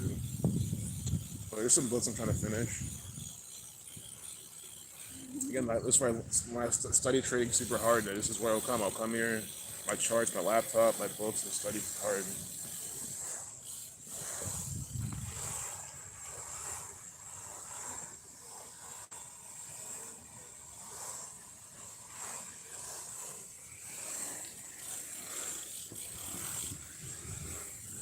It's quite peaceful. And guys, I say all the time, it's just kind of fucked up. All those kids we just saw on camera, they're all paying tens of thousands of dollars to be able to have the privilege to sit there, but they can do it for free. I haven't paid a dime. My taxes pay for this shit. Not that I want to pay them, but that's to take my house. So you know what I'm saying? Those kids are paying to fucking sit there and study. I just do it for free. That's not saying you need to go to college. Depending what you're trying to do in life, I don't think so. You're not trying to be like one of those obvious professions where you need to. Why not just for free? I mean, again, I went with my own material, my own study material. A college kid, they give you material you want to study. The same exact shit. I just got them for free online. They pay some asshole to give. So then, if you went to college, you guys again, I go out on the weekends. I'll interact with these college kids. So again, like, it's fun when I go busking. So if you want a college experience, you can have it. If you live in a college town, you can have a college experience for free. That's what I'm trying to promote. You can have it for free. I think if you walk into one of their parties and brought a case of beer, would they say, "Oh, good old no"? If you go up to any college party with some alcohol and you're not a dick, they're gonna let you party with them. I mean, you don't even technically need alcohol, but I think it's a good gesture, and that will guarantee your entry. And you know, also, why be a mooch and a freeloader? Especially with a bunch of college kids who are poor as fuck anyway. Like, to them, a case of beer is like a gold mine, you know? To get a case of beer if you're out of college working, like, shouldn't be anything. Marco's get a keg. I would love to get a keg. I would love to get a keg. I think if you know, it's a good point, Mark. If we get a keg and went to a junior's house, so like, you know, they're all over 21, and then we got in trouble, I mean, sure, they may get in trouble for allowing the keg, but that's bullshit. I mean, it should just be us, and we're like, well, I don't know, I don't go here. Like, what's OSU gonna do? They're not gonna expel me. The most they can ever do is probably give me some no trespass shit, but that has to be some serious crap for that. I don't think bringing a keg on the campus is gonna have them ban me from the campus, especially if I plead ignorance. So yeah, I mean, bringing a keg here is a good idea. I think it'd be pretty fun, especially if it's an off-campus house. That's different, and that's, I mean, you can do that. I mean, I had kegs at my college. I don't even know if it means, you know, a lot of colleges have rules against kegs and shit. So OSU might have that, which I think is a stupid fucking rule. I mean, kegs are fucking awesome. I fucking love keg stands. The keg stand, you get the nice big refreshing just guzz of beer, and then you burp all that out. It just feels so clearing, and you're just ready to keep going. God, I miss that. I haven't done it in like a decade.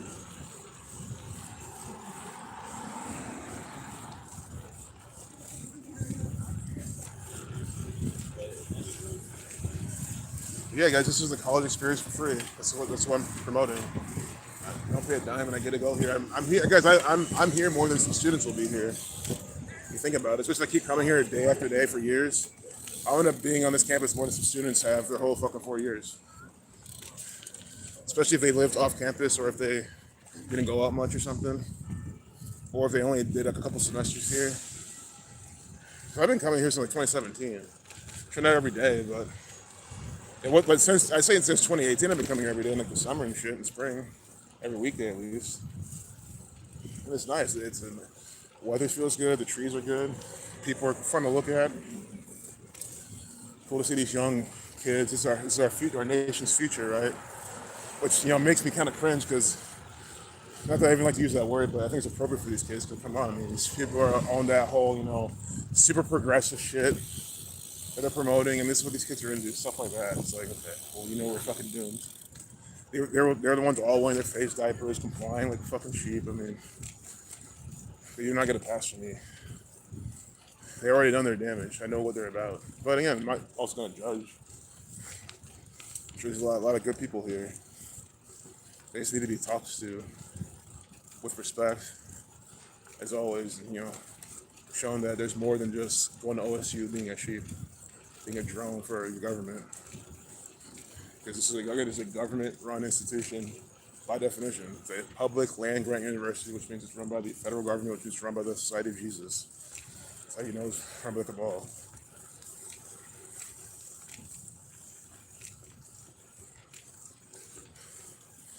That's why don't have anyone tell you, oh, it's a public school, it's not run by the Catholic Church. They're fucking wrong. If it's a state-run school, it's obviously run by the Catholic Church. By definition. How is it not when the Catholic Church runs the state?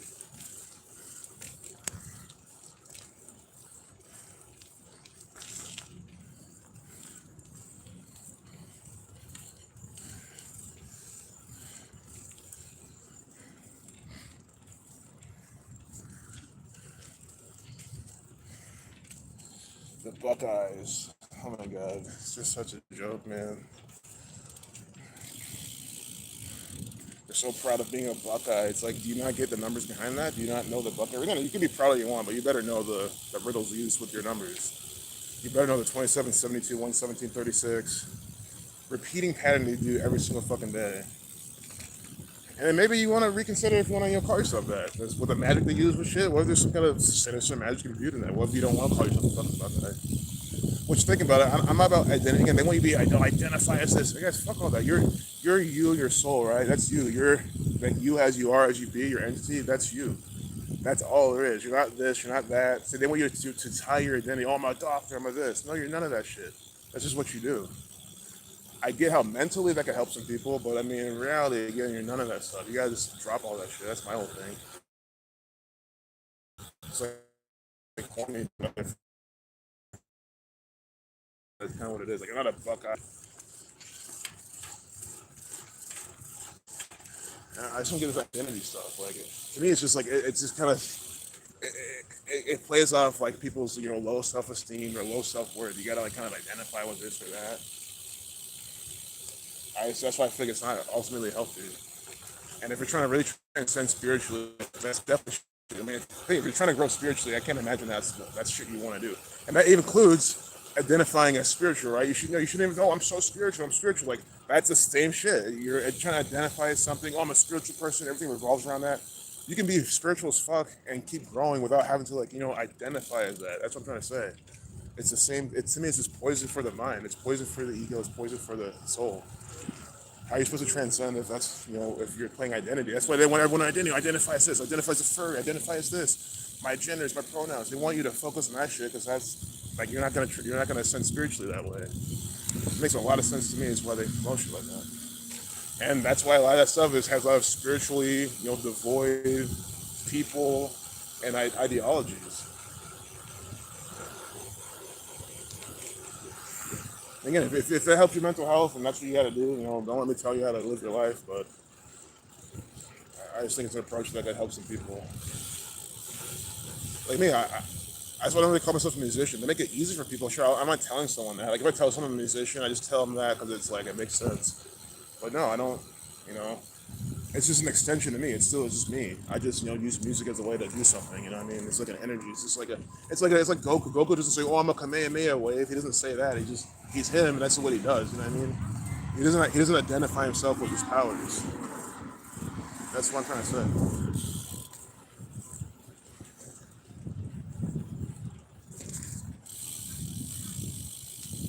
Oh, Ben Canvas Loft. That was a good video. That was a fun time. Oh, Angel Baby's here. Right? I see you. I see you. Oh, what's good, Arthur? Oh yeah, no. So I'm going to be in 2023, Arthur. This year was the timing it was already off because my childhood friend he got married like the weekend before, so I was there and I was at home with my folks, and I was even gonna go with Nathan and Denise, but the day they left was the day I was coming back. So like just like with timing, travel, a wedding, funds. But yeah, next year for sure I'll definitely go. I'll have everything ready for that, no doubt, and it's gonna be bigger and better. So and that's what I told myself. It's like, in as much as I want to go, I figure it'll just be smarter for me to like have some delayed gratification and just go when it's better for me to go, which is next year. So yeah, I'll be there next year. But it's really good seeing you, Arthur, there. That's awesome. And thanks for joining the stream. And I don't know I haven't seen Angel Baby yet, but I don't know if you said it'd be an accident. You meant Angel Z. That's what I was thinking. But I mean, if she was here, I said what up to her too.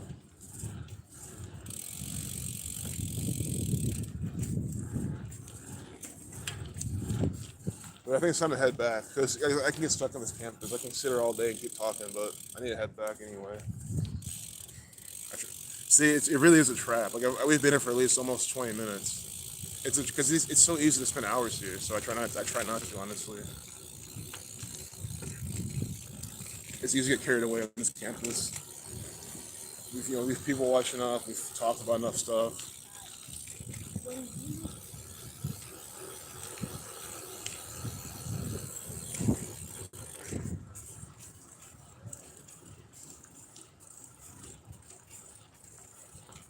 But this is what college in America looks like, at least at OSU.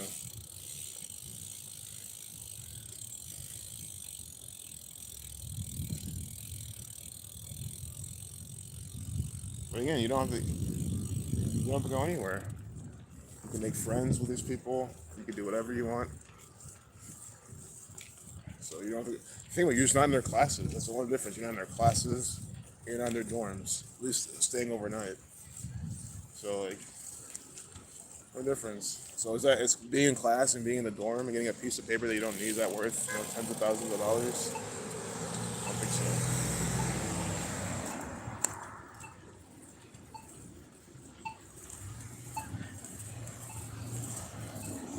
I'll tell you, if I went here, I probably wouldn't bike all the time here. Maybe every single day to class I would, but I'm not gonna think that way because I'll never fucking go here. I'm never going back to school. I'm never going back to school. I'm never taking classes. This is me. All my best friend, he wants to do that. He loves being in class because he likes to ask questions. I asked him why. He says if he's learning anything, he has to ask questions. So he has to have like a professor or someone like ask questions. That's how he learns the best. So he wants to go back to school and like learn a bunch of shit. Like, well, if that's what you like to do, sure. Y'all never ever fucking do that shit, dude. If I did, it's gotta be a class that's like something that I would want. Like a fucking like sound design. And I'll be honest, if OSU had like a cheap, affordable, not cheap, but it's affordable or even free, like sound design class. The things I'm like always trying to learn more and be into, I would actually take. I'm not gonna lie, I would take it. If it's taught by someone who knows what they're doing, they don't have shit online they can find. Like they have like, their own kind of way of doing things, and they taught it here. I'm not gonna lie, I'd probably take it. But I don't think they do that. So I don't think they'll do that. They're trying to indoctrinate you to be a slave, man. They're not trying to teach you shit like that.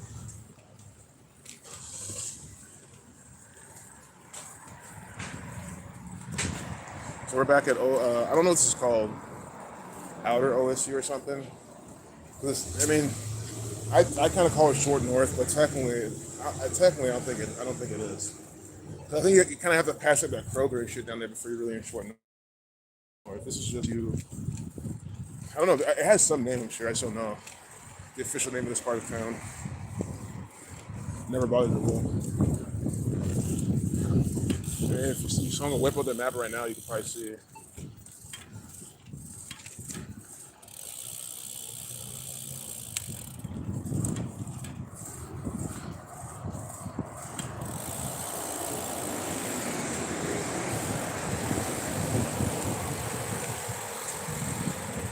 Hey guys, this is a religion. I'm just gonna keep showing you. This is a fucking religion. Look what you can buy from the store. Around the block, vintage, new, and upgraded OSU apparel. They literally make a living selling religious gowns to the fanatics. Look, they're even level 33. Look at this shit. 33 or 23. It's 33. Look up there. It's 33. See? 33. They're using number 33 to advertise this shit. And it makes you wonder, did they do it on purpose? Religious fanatic. I get it. I mean, look at those two girls and they're just wasting their money on that shit. It's just so sad to see. Like, they're literally gonna spend like $50 to $100. They're probably freshmen. They want to show their team spirit. It's just so sad, man. It's like they want to fit in and wear their guys again. If you really want to go fit in, just get a red. Like I wear my red tank top sometimes. Again, if I'm busting, I'm trying to get more tips. I'm gonna wear their colors, dude. If you look like that, it just helps you with tips. But I just never wear a red tank top. It's all you need. So you literally need a red t-shirt or tank top or like hat. That's all you need. You don't need a jersey with some other nigga's name on it. I mean, people don't get it. Sure, I know those girls don't really care. I mean, of course, like, again, the women don't mind wearing it. That should let you know if you're a straight man, especially. There's two women in there buying jerseys with men's names on it. Well, of course, they're women. You know, it's different for them. Like, you know what I mean? They probably get turned on by shit like that. But as a grown man, why are you buying that shit and wearing number 33 with the nigga's name on the back? I mean, come on, like, you guys think what you're doing.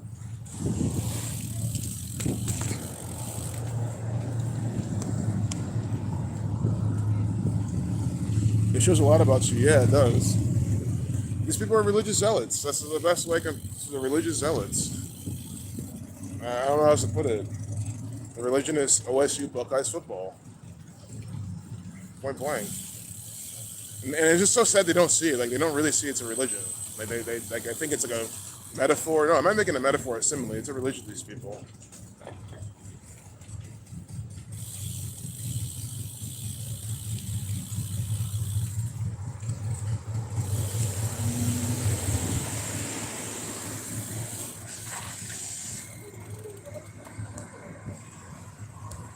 You don't even see the trolls. Because maybe because I said it earlier. I literally told them how I want them here. It was reverse psychology. I told them how I want them here, how they're adding entertainment, how they're wasting their life, and then they left. Like I like to think what I said kind of resonated with them, but maybe it's just coincidence. I'm sorry. She's like, what the fuck? Oh well. I don't mind interacting with people like that. Made her smile. That's kind of what matters. And it shows what kind of person she is too. I mean, I'm sorry. Like someone like that. Like if you kind of run into them and she just walks over with a smile and just says, "What the fuck," you know that she has some values, man. You know that she's not such a like shit of a person. She could just understand it's a mistake. Nothing's perfect. Everything has to work, and just smile and go her way. That's just a person I would associate with.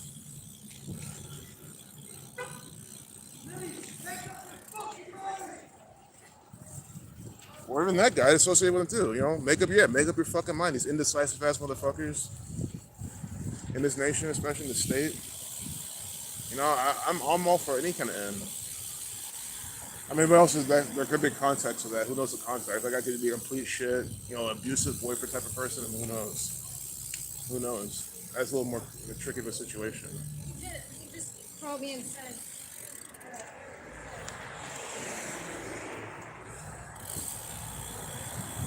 I don't know if y'all heard that.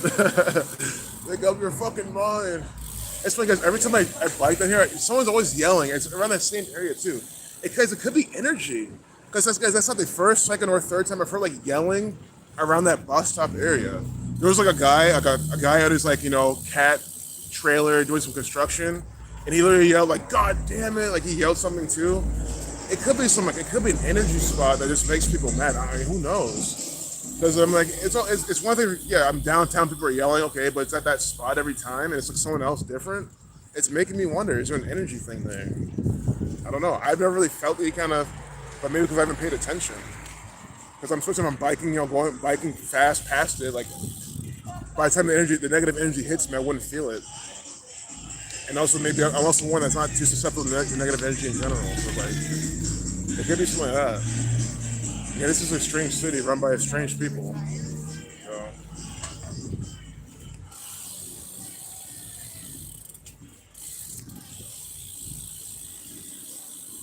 It's probably slaves go messing with them. That's possible too. Although that sounded like someone who because we are kind of out of OSU area. So the OSU students, sure they do go down here of course, but like they kind of mainly stay around campus, especially when it's not the weekend. So I think that sounded like a local. I think it was a local. But I mean, you still have a good point. Definitely a good point.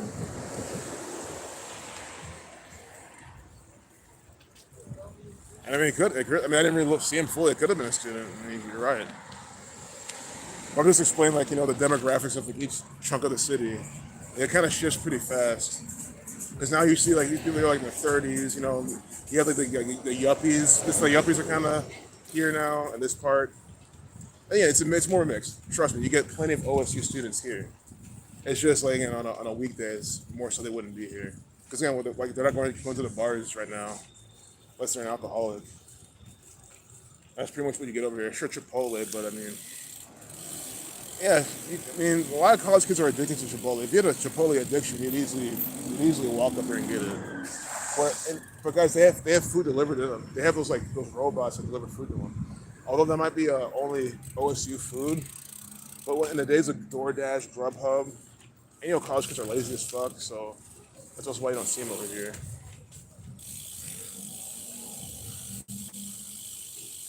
Like most people were saying, no, they don't go to OSU. Maybe they did.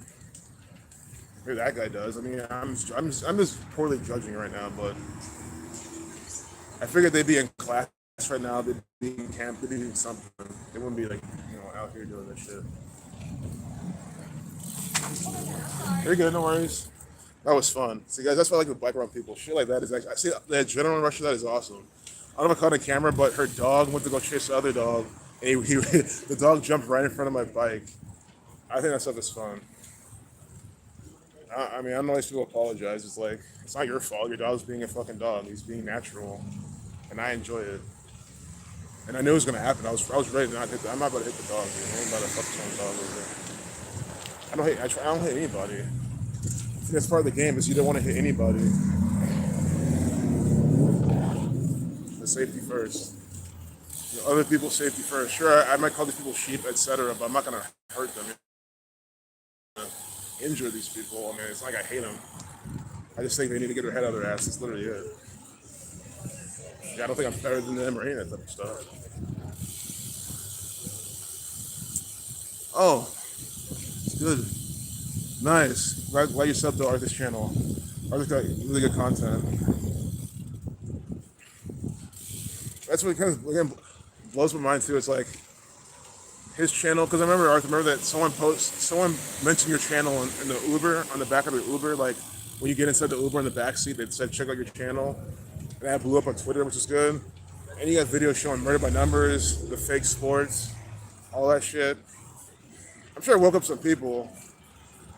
I'm just saying, man, it's like I just wish that like this knowledge would just get out even more. That's all I'm saying. Like, because some people, oh man, the comments were just so sick of that. Oh, this kooky stuff. I don't know about that. They're like just arguing with all the points about Kobe's death and shit. Oh, this is conspiracy stuff. It's so disrespectful. It's like, well, you don't care that Kobe Bryant died at 41. He scored 41 points like in his last game or stuff like that. Not, that doesn't interest you. You just care about, oh, this is disrespectful. Like, come on. Like those people need to go. Those people are the ones slowing us fucking down, man. These overly emotional, you're being disrespectful types. I mean, those, what do they contribute to society at all? And by society, as in like what we need it to be. People standing the fuck up and quit nodding along to the bullshit.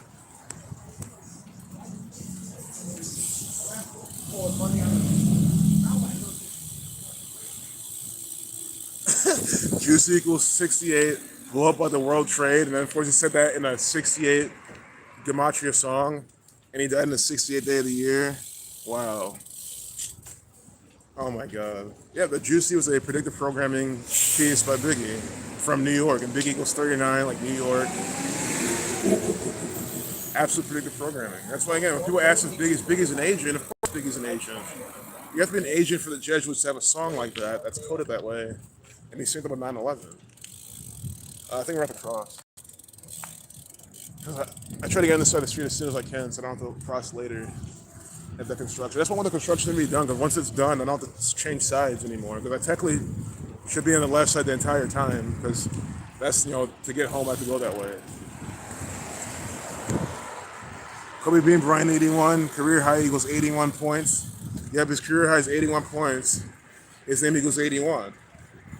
Exactly. Good point, Mark. On that's all I keep saying is like the riddles are just too much. They're too obvious. They're too numerous. That's why I don't mind biking around saying, guys, the sports are fake. They're rigged, because they are. I know I'm not wrong.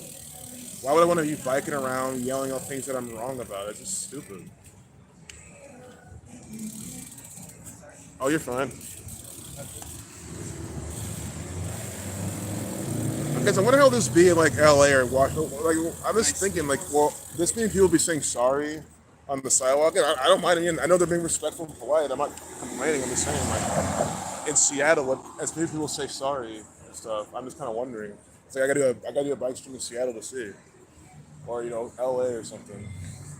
But again, in LA, I don't think I'll be on the sidewalk. That's the point. I definitely wouldn't. Maybe you can over there. I know in New York, you definitely can. I can't imagine. Even if it was allowed, I don't know how it's fucking possible. I doubt it's even allowed. I mean, how can you? It literally sounds impossible. Like the streets of New York City, biking on them, that doesn't sound possible at all. There's just way too many people. I mean, even here in Columbus can get pretty bad sometimes. So like, if it gets bad here, Stephen Curry 62, his career high is 62 points. Stephen Curry equals 62, his career high is 62 points. You see? And so, well, what if he gets higher? What if he gets 64 points next season? They'll just say some stupid shit like that. Then you have something to say for that. Then I think then that's when you should make a bet with that person. Okay, let's say he never exceeds that. Let's bet that. If they're not willing to make that bet with you, then they should shut the fuck up. I'm thinking about if you're so sure that he will get higher than 62, then you should make the bet with you. Oh, I love you too, Marco. Yeah, it's been really fun hanging out with you here, man. You've noticed the tax agents on multiple channels recently. I haven't noticed any tax agents, but I've also haven't been really. I've been watching a lot of YouTube channels as of late.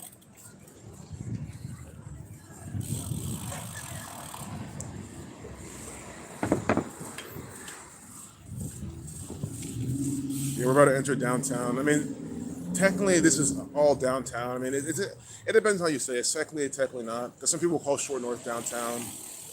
I mean, it's technically really not. But to me, downtown's once you pass Nationwide Arena, then you're like, the big skyscrapers and shit. That's kind of how I see downtown. And some people say that I live in downtown. But I really don't.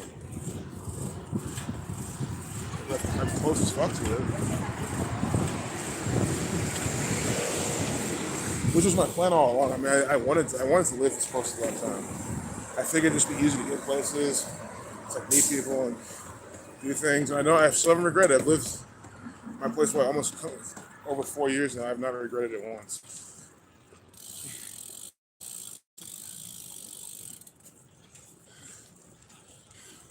Especially when I can always just rent it out and go somewhere else when I need to, and when I'm ready.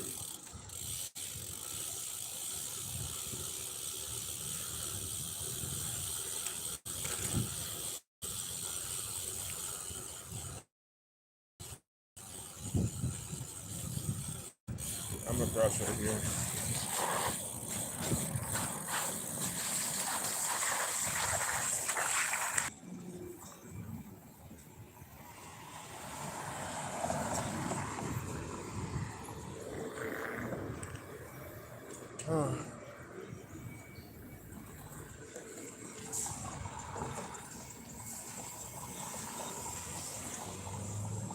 Sean Carter 68, like Ghetto Fabulous 68. Wow.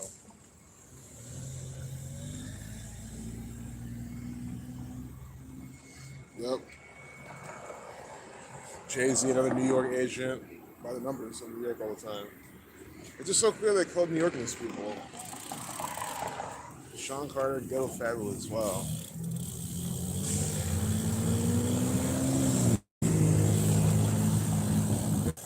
Yeah, Beyonce 33, Blue Ivy 33, New York 33. I know Beyonce's not from New York, but she married to a New Yorker. And she literally has a song. Wait, that's not her singing. Wait, that's not her. Wait, is that her singing it? That Jay-Z is. I'm from New York. Is that Beyonce even singing it? I swear that's her singing. So she's literally singing shit like that. I mean, it's just dumb. She'll be singing a song like that, and some she's like, "Oh, she's not from New York." It's like, who gives a fuck? They make it fucking apparent that she represents that place. I mean,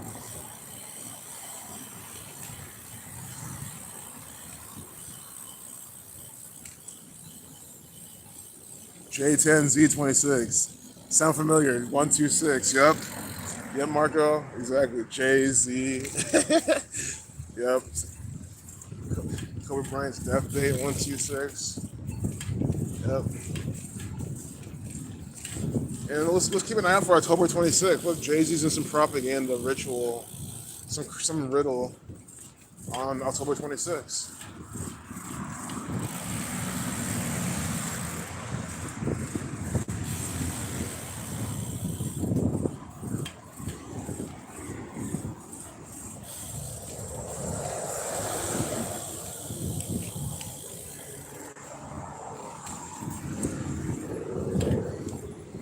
Or I think you're probably asking someone else that. Yeah, I'm not sure what drunken love is.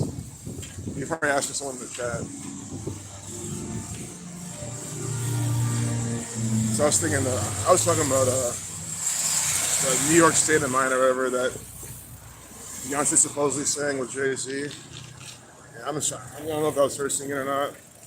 This whole time I thought it was her, maybe it's her. I would say it sounds like her, but I'm gonna be honest, I can't, like, sure, Beyonce's voice is unique and it's recognizable, but in a very blind test, if you had some similar artists, I might get some confused. I might get them confused.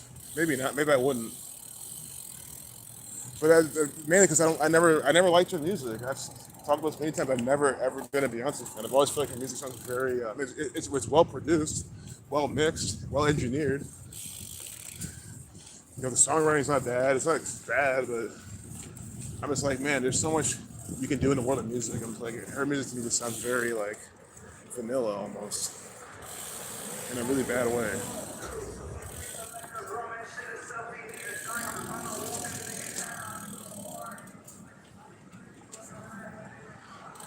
Oh, it's Alicia Keys and Jay-Z. Okay, thanks. Thank you so much. That's Alicia Keys and Jay-Z. Okay, cool. And maybe, I don't know, she's from New York or something? Okay. But anyway, if anyone's still denying, I mean, Beyonce's married to Jay-Z. She still is in 33 Rituals. Her name equals 33. So she's still a 33 person. Oh yeah, that's Alicia Keys and Jay-Z. Okay, good to know. Thanks.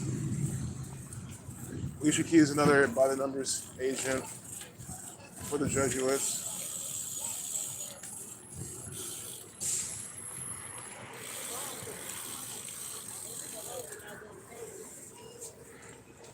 She was born in Hell's Kitchen.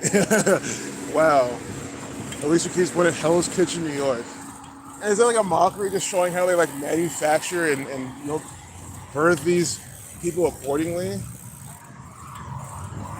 That's what it could easily be.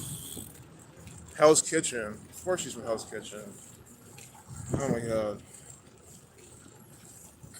Zero surprise. Look at the propaganda van right here. Propaganda van. Give me all sorts of daily propaganda for the numbers.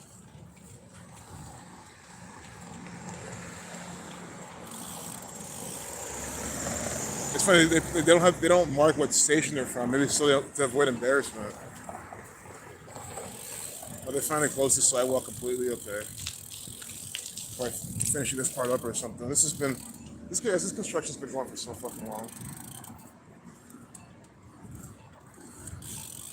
You guys, yeah, so that Indian woman, that's the same Indian woman we see. The Indian woman, she works from the state house. She does her job. She stands in front of that state house by that van with that dude who's her cameraman. They have to have they have to have the attractive woman on the screen. It's mind control. Like, why isn't that dude on the camera? They have to have the young Indian woman on the camera to attract people. So like, oh look, see, she can't be lying to me. This is mind control.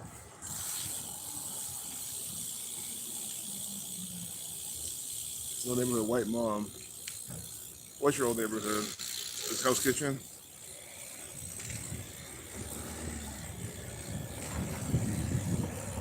I mean, the fact there's even a place called Hell's Kitchen in New York, I mean, I don't get why people did it.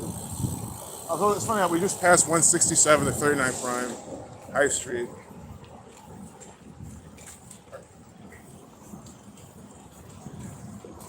Talking about New York.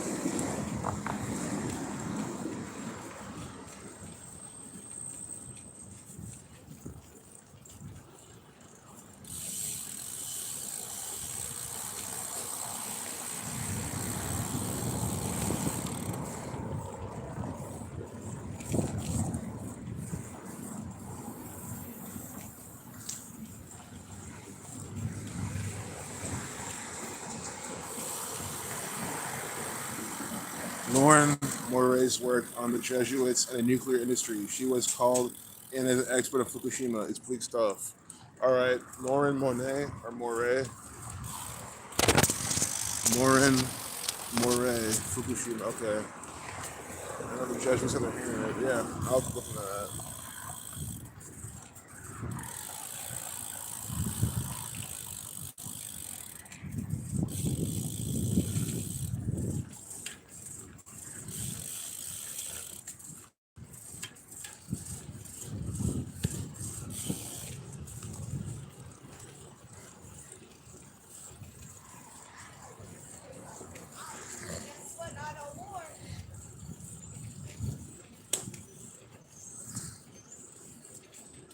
His father, Del Curry, 47. Yep.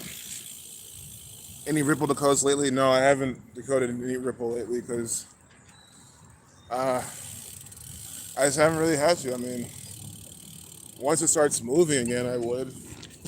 It is 2022 though. This was supposed to be the year for it, but I mean, the year's not over yet either. So I guess my only Ripple decode would be to maybe y'all keep your eye on it by December. Because the market can sell off, and everyone's like, "Oh, the market's selling off. It's back to crypto like before." Remember? That's like how they make people believe it. Oh, the market's going down. Let's all put our money back into crypto and pump it up. And then, like the crypto could have another run December, January, February. Again, this is going off based on how these people operate, but I have no gematria on that. I have no even technical analysis on that, so it might not. But I have no specific decodes. The Ripple.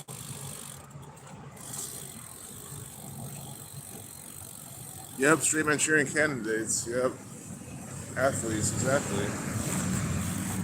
I mean, we're just at one of their concentration camps for them at OSU. They farm to OSU to then they go to the NFL. Like guys, a lot of these NFL agents went to OSU. And they said to me, "Oh, my name's Demarius Tompkins III, the Ohio State University." That's what they do. I said it's how they, sell their product. Oh, you want to be like Demarius Thompkins III? Go to OSU. And you're like, "Who's Demarius Thompson III?" I don't fucking know. I just made some generic NFL sounding name. That's what they do. Demarius Thompson III. What defense? Beat OSU. That's what they do. They tell you the position. I gotta say enough football to see what they did. The shit they did is original too. And then again, make sure they'll all say the Ohio State University. And remember that riddle.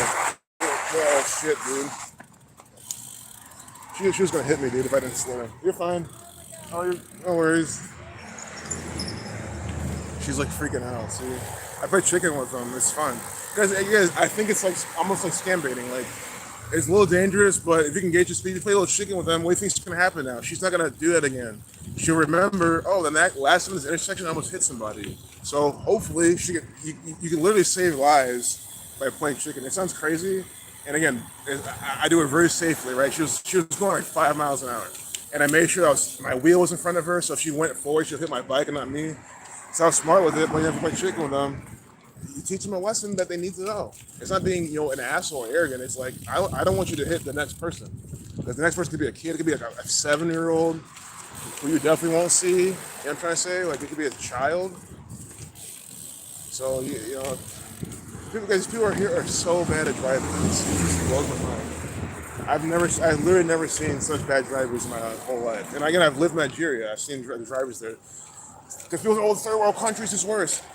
I honestly don't think so. I really don't think so. I think they're more aware over there. Like the drivers in Nigeria are way better than the ones here. Like a landslide. Oh, thanks, Marco. Yeah, I'm definitely being safe. Yeah, safety first. That's why I'm always looking them in the eye. That's the first thing you always want to do is try to make eye contact with the driver, because she wasn't looking out the window. I mean, she seemed cool. Sure, I do have a soft for some of these people driving, but I'm not gonna just judge her based on her being a bad driver. I mean, it's pretty much everybody. But I'm sure she's probably fun at parties or something like that.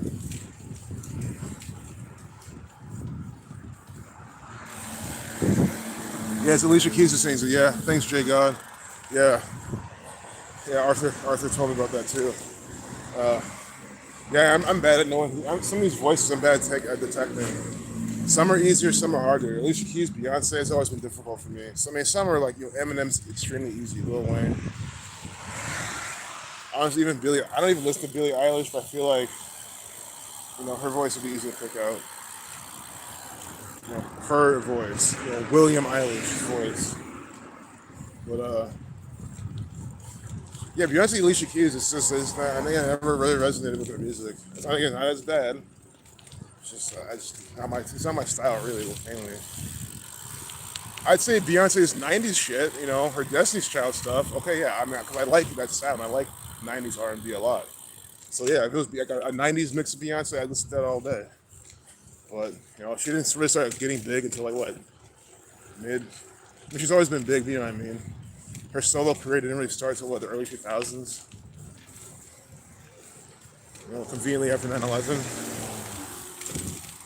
where one of the TLC members died. And you know what? No. That's not what happened. Wait, she didn't die in that. Wait, didn't one of them die on 9/11? I know Left Eye Lopez was sacrificed, but I don't remember if that was from 9/11 or it was, shit, it was another type of sacrifice. And it's just like my brain just kind of farted on it right now. But Lisa, Left Eye Lopez, Left Eye equals 33, TLC, singer, rapper more so, sacrificed by the numbers. Her voice also, talking about unique voices, you know, her voice is unmistakable. Of course, that's why they get rid of her. They get rid of the good ones young. I think she's better than Beyonce. I mean, maybe you can't compare them because their styles are different, but I'd rather hear her than Beyonce. I honestly, I'd rather hear her than Jay-Z. And I know it's controversial because I know there's Jay-Z fans here. I'll just say I've never been much of a fan of Jay-Z. And again, it's just a personal taste. It's strictly opinion. Strictly. Just like, you know, his music just doesn't like resonate with my ears and my brain that well. It's all it is. That's how it goes. And it's the beauty of music. One person loves it, the other person doesn't. I think that's what makes it good though.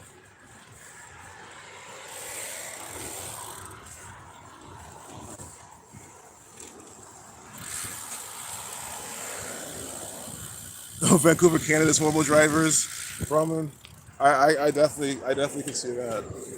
I've never been there myself, so I can't see it firsthand, but I don't doubt you. Yeah. I've heard that too. I've heard British Columbia in general says terrible drivers. Yeah. I mean British Columbia. People don't get how. I mean, how do you how does anyone sit there and be like, oh, Canada independent? How can you celebrate Canadian Independence Day if that's even a thing? Is it does Canada even have an Independence Day? It's nothing. It's wait, is Canada even independent? Aren't they still run by England, like in a narrative? Like, because if you go to their page, it says their monarch is Elizabeth II. At least it was. Now it's Charles III, or whatever he calls himself now. King Charles, King Philip, whatever he calls himself now. That's who it is. But anyway, like. So Canada never, in a narrative, because again, the narrative is one thing. In reality, no one ever left England. England never left Rome. But you know what I mean? Like, in the narrative, is Canada still part of, under England's control, UK's control? But it's not part of the UK though, so I know it's like different, it's weird. It's just stupid. It's like it's how they mock you. Oh, we're not part of the UK, but we still pay homage to the Queen. It's like, get your head out your fucking ass. You're still run by the UK. Like, why don't you see it? Why doesn't Canada see it? Why doesn't America see it? I mean, look, they have a prime minister. Wait, they have a prime. Oh, shit. Jesus Christ. Why is my mind just drawing all these blanks? Yeah, prime minister. Justin Trudeau is the prime minister of fucking Canada. He's not the president. President is, it's not just America, but it's one of the few.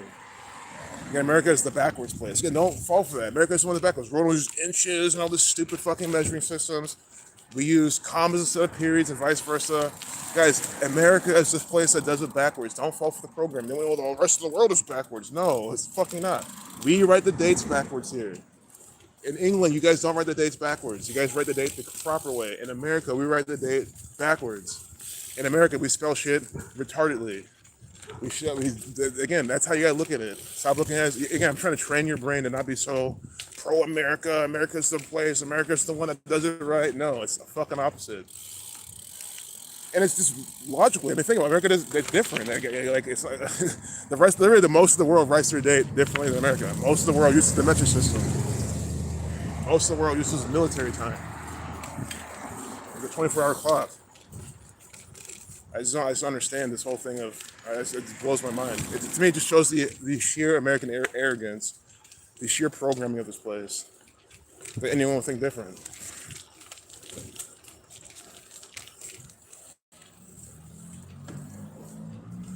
Even like the power outlets, England, Nigeria, kind of similar, if not the same. Oh, in America now you have these other plugs. It looks so fucking weird.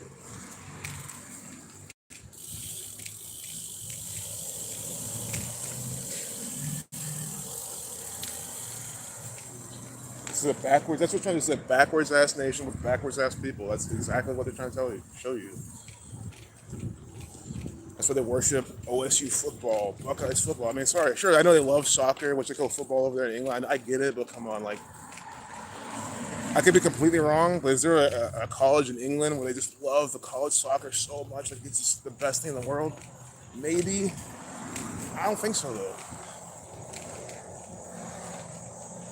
I could easily be wrong, but like, on a level that these people love OSU, I don't think so. These people worship the Ohio Buckeyes. They absolutely worship that shit. Like Canadians wake up, exactly. You're son of the Queen, well, now King, and the people support Pierre, the next Prime Minister, who's just honored the Queen. Wow. That's crazy. Canada wake up. The next Prime Minister is Pierre for Conservatives. He is also Jesuit. He honored the Queen. His whole party did. Oh my God. Don't you see it? So yeah, they're son of the Queen and the King. That's what I'm saying. Like, people need to wake the fuck up. I don't care if it's a fucking big maple leaf on your flag. You're run by the monarchy of the United Kingdom, which means you're run by the Jesuits. And again, if you're in the United States of America, you don't get a pass. You're run by the same exact people. America never left fucking England. They never fucking did. That's a big lie. The Revolutionary War was just a big scene, a big play on the theater of war. JC a clown, sincerely. That's how I feel too. Especially seeing all the rituals he participates in. If not for his producers, specifically Timberland and Just Blaze, he'd be done. Stick a fork in this mofo. Exactly, that's how I feel. That's what I feel about a lot of rappers. Here's the thing, if you're a rapper, you should not be carried by your producer. Like in as much like Eminem's part of the mainstream and shit, I think Eminem, like sure he has Dre's producer. I feel like Eminem though, I feel like it doesn't matter what his producer is. I feel like he just rap good, he could kill it. And again, I know some people here might like Eminem, but I'm saying, I mean, artistically speaking, I don't see I don't see that much to hate about him. The guy he can flow, he can rhyme, he can rap, he can be clever and witty. He can kind of teach you a couple things what he's saying. Even if he doesn't even write his raps, he delivers them really well, and I think that's part of the rap. So I mean, and I've never once been like, oh, you know, Eminem. I don't listen to Eminem for the beats. You know what I mean? Although he makes some good beats, and I've loved some beats of his songs, but you know, you hear it, listen for this fucking wordplay and this lyricism. Migos, listen to Migos for the beats, and for their very in their hooks, they're really simple and catchy. But again, if you're on lean, you just popped half a Xan, you know what I mean? You're fucked up, you smoked a blunt, you're just so mentally debilitated. Okay, sure, listen to some guy just rap about what you just did. I mean, when your brain's that slow on drugs, then their hooks aren't bad. Or if you're at a party and the beats just go in the background, you know, mesmerizing you. But without without Migos producers, they're fucking nothing. They need specific beats. Have Migos try to rap on a certain kind of beat. They'll just sound so bad. They only can rap on certain types of beats. But, you know, 120 BTM, kind of slower trap shit. They're gonna have fast beats too, but even the fast beats, it's more it's just the hi-hat patterns are fast, which makes it seem fast.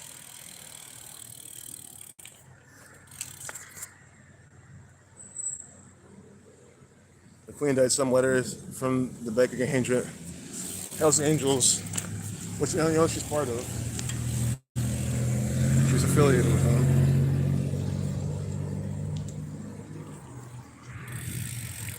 Wrote a letter to the Queen saying, we will provide protection during your visit to Canada.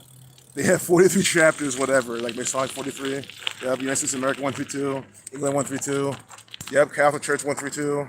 Masonic 43, killing 43, exactly. I mean, Hell's Angels gonna protect the Queen? They're just letting you know.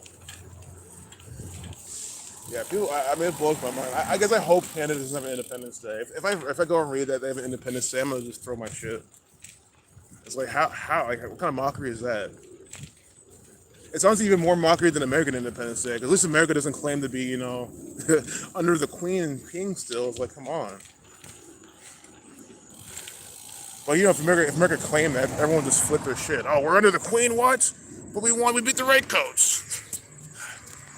And again, guys, I'll never forget, I told you this before, when my dumbass, retarded teacher in school said, that a big reason why we won the war is because they wore red and they were easier to see. So they lost all the battles. I remember asking, like, well, then why would they wear them if they knew that if that was the reason they lost the war?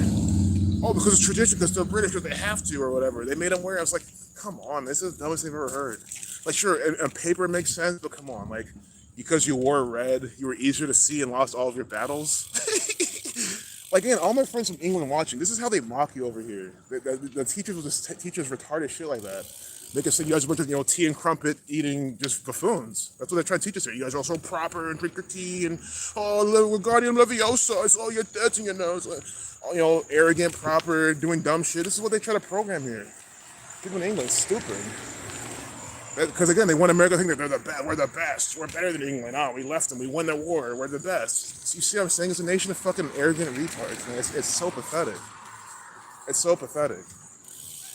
That's why I hate slave school. They teach you stupid ass shit like that, expect you to believe it. And never sat well with me. It was like, why would you be the right coach and lose? And then again, I was like, it's England, right? They have the queen on their side. They have a whole monarchy. They have all the money. They have all the people, all the generals. And we used to have George Washington and his fucking Masonic friends, and we win. With, George Washington, there's 33 generals, They're the reason why we have our independence. Yeah, I'm supposed to believe that shit. Not that it was a manipulated war by the Catholic Church, which makes a lot more sense. I mean, technically it wasn't even a war. Again, it was just a theater where they just killed a bunch of people to make it seem legit. Maritime 43, Maritime 56. Of course, Maritime 56. Oh my God, man. It's just, that's what this Gematria reveals. These people are all about maritime law, and that's why we're all under maritime law. It's all what that shit is. That shit's never ended.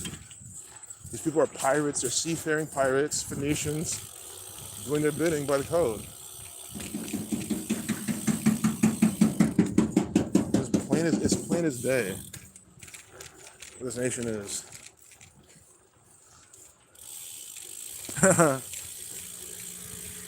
Nice, Marco. That's funny. I'm glad we're having a good time. Yeah, this nation's a joke, man. And it's funny because you're in Baltimore with, Fort McHenry and all that. Man, Baltimore's like such a huge history and, that type of shit. That's where Francis Scott Key, Mr. Key David, that fucking actor, agent Francis Scott Key, wrote his Star Spangled Banner at Fort McHenry on the water. Oh my God, such a hero. Because my mom's from Baltimore, so I've been there. I used to grow up essentially going there. I've been there several times. I've been to Fort McHenry multiple times. So I've been exposed to that type of shit. So Baltimore's definitely a big state or city more so. Huge American war crap. Fort McHenry, what a joke. Francis Scott Key is a jokester. The bombs bursting in air, your whole thing, Star Spangled Banner 223. He named it by the numbers conveniently. Come on. Guys, again, I don't believe that story at all. I don't think any of that happened. I don't think there's any Francis Scott Key sitting on the water, writing a poem, writing the Star Spangled Banner as he's watching all this shit. No. He's probably in this Masonic lodge, did it as a fucking ritual, and just lied about it. And everyone believed it, because again, especially back then, how would you question something like that? How would you even investigate if you weren't even there? And how am I supposed to believe that any of that happened? There's zero proof. Yeah, super scripted, Mark. Man, I say if you want a history lesson, anyone wants a history lesson, go to Baltimore, Maryland. That place is steeped in history. I mean, you can say that about any place in America, but there's so much like American Revolutionary War history there. I think there might even be some Civil War history there. Don't quote me on that part. But it's Baltimore. I mean, Baltimore probably had their hand in everything. Big port city. I mean, people love their, maritime. It's Baltimore.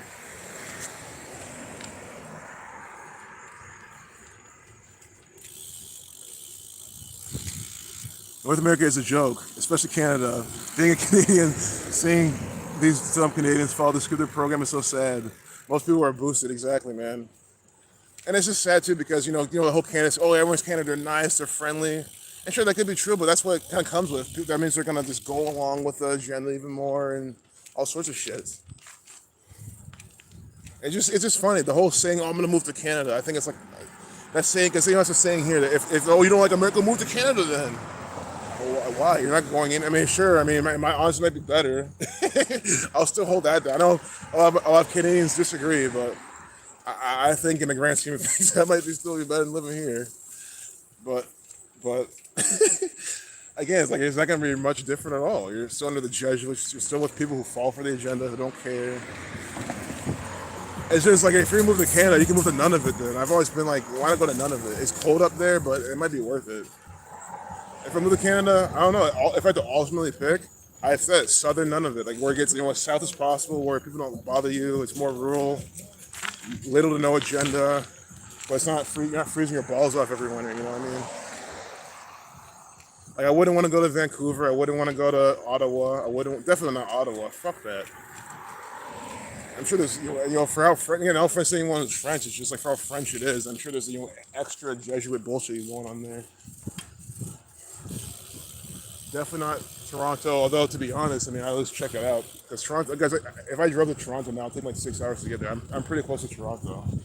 Just never been there. But that's my best shot. I mean, literally, all I have to do is go through Michigan. I have to drive north, cut through Michigan, and I'm like there. I think that's one way. I think the other way is go through New York. I don't know which way is faster.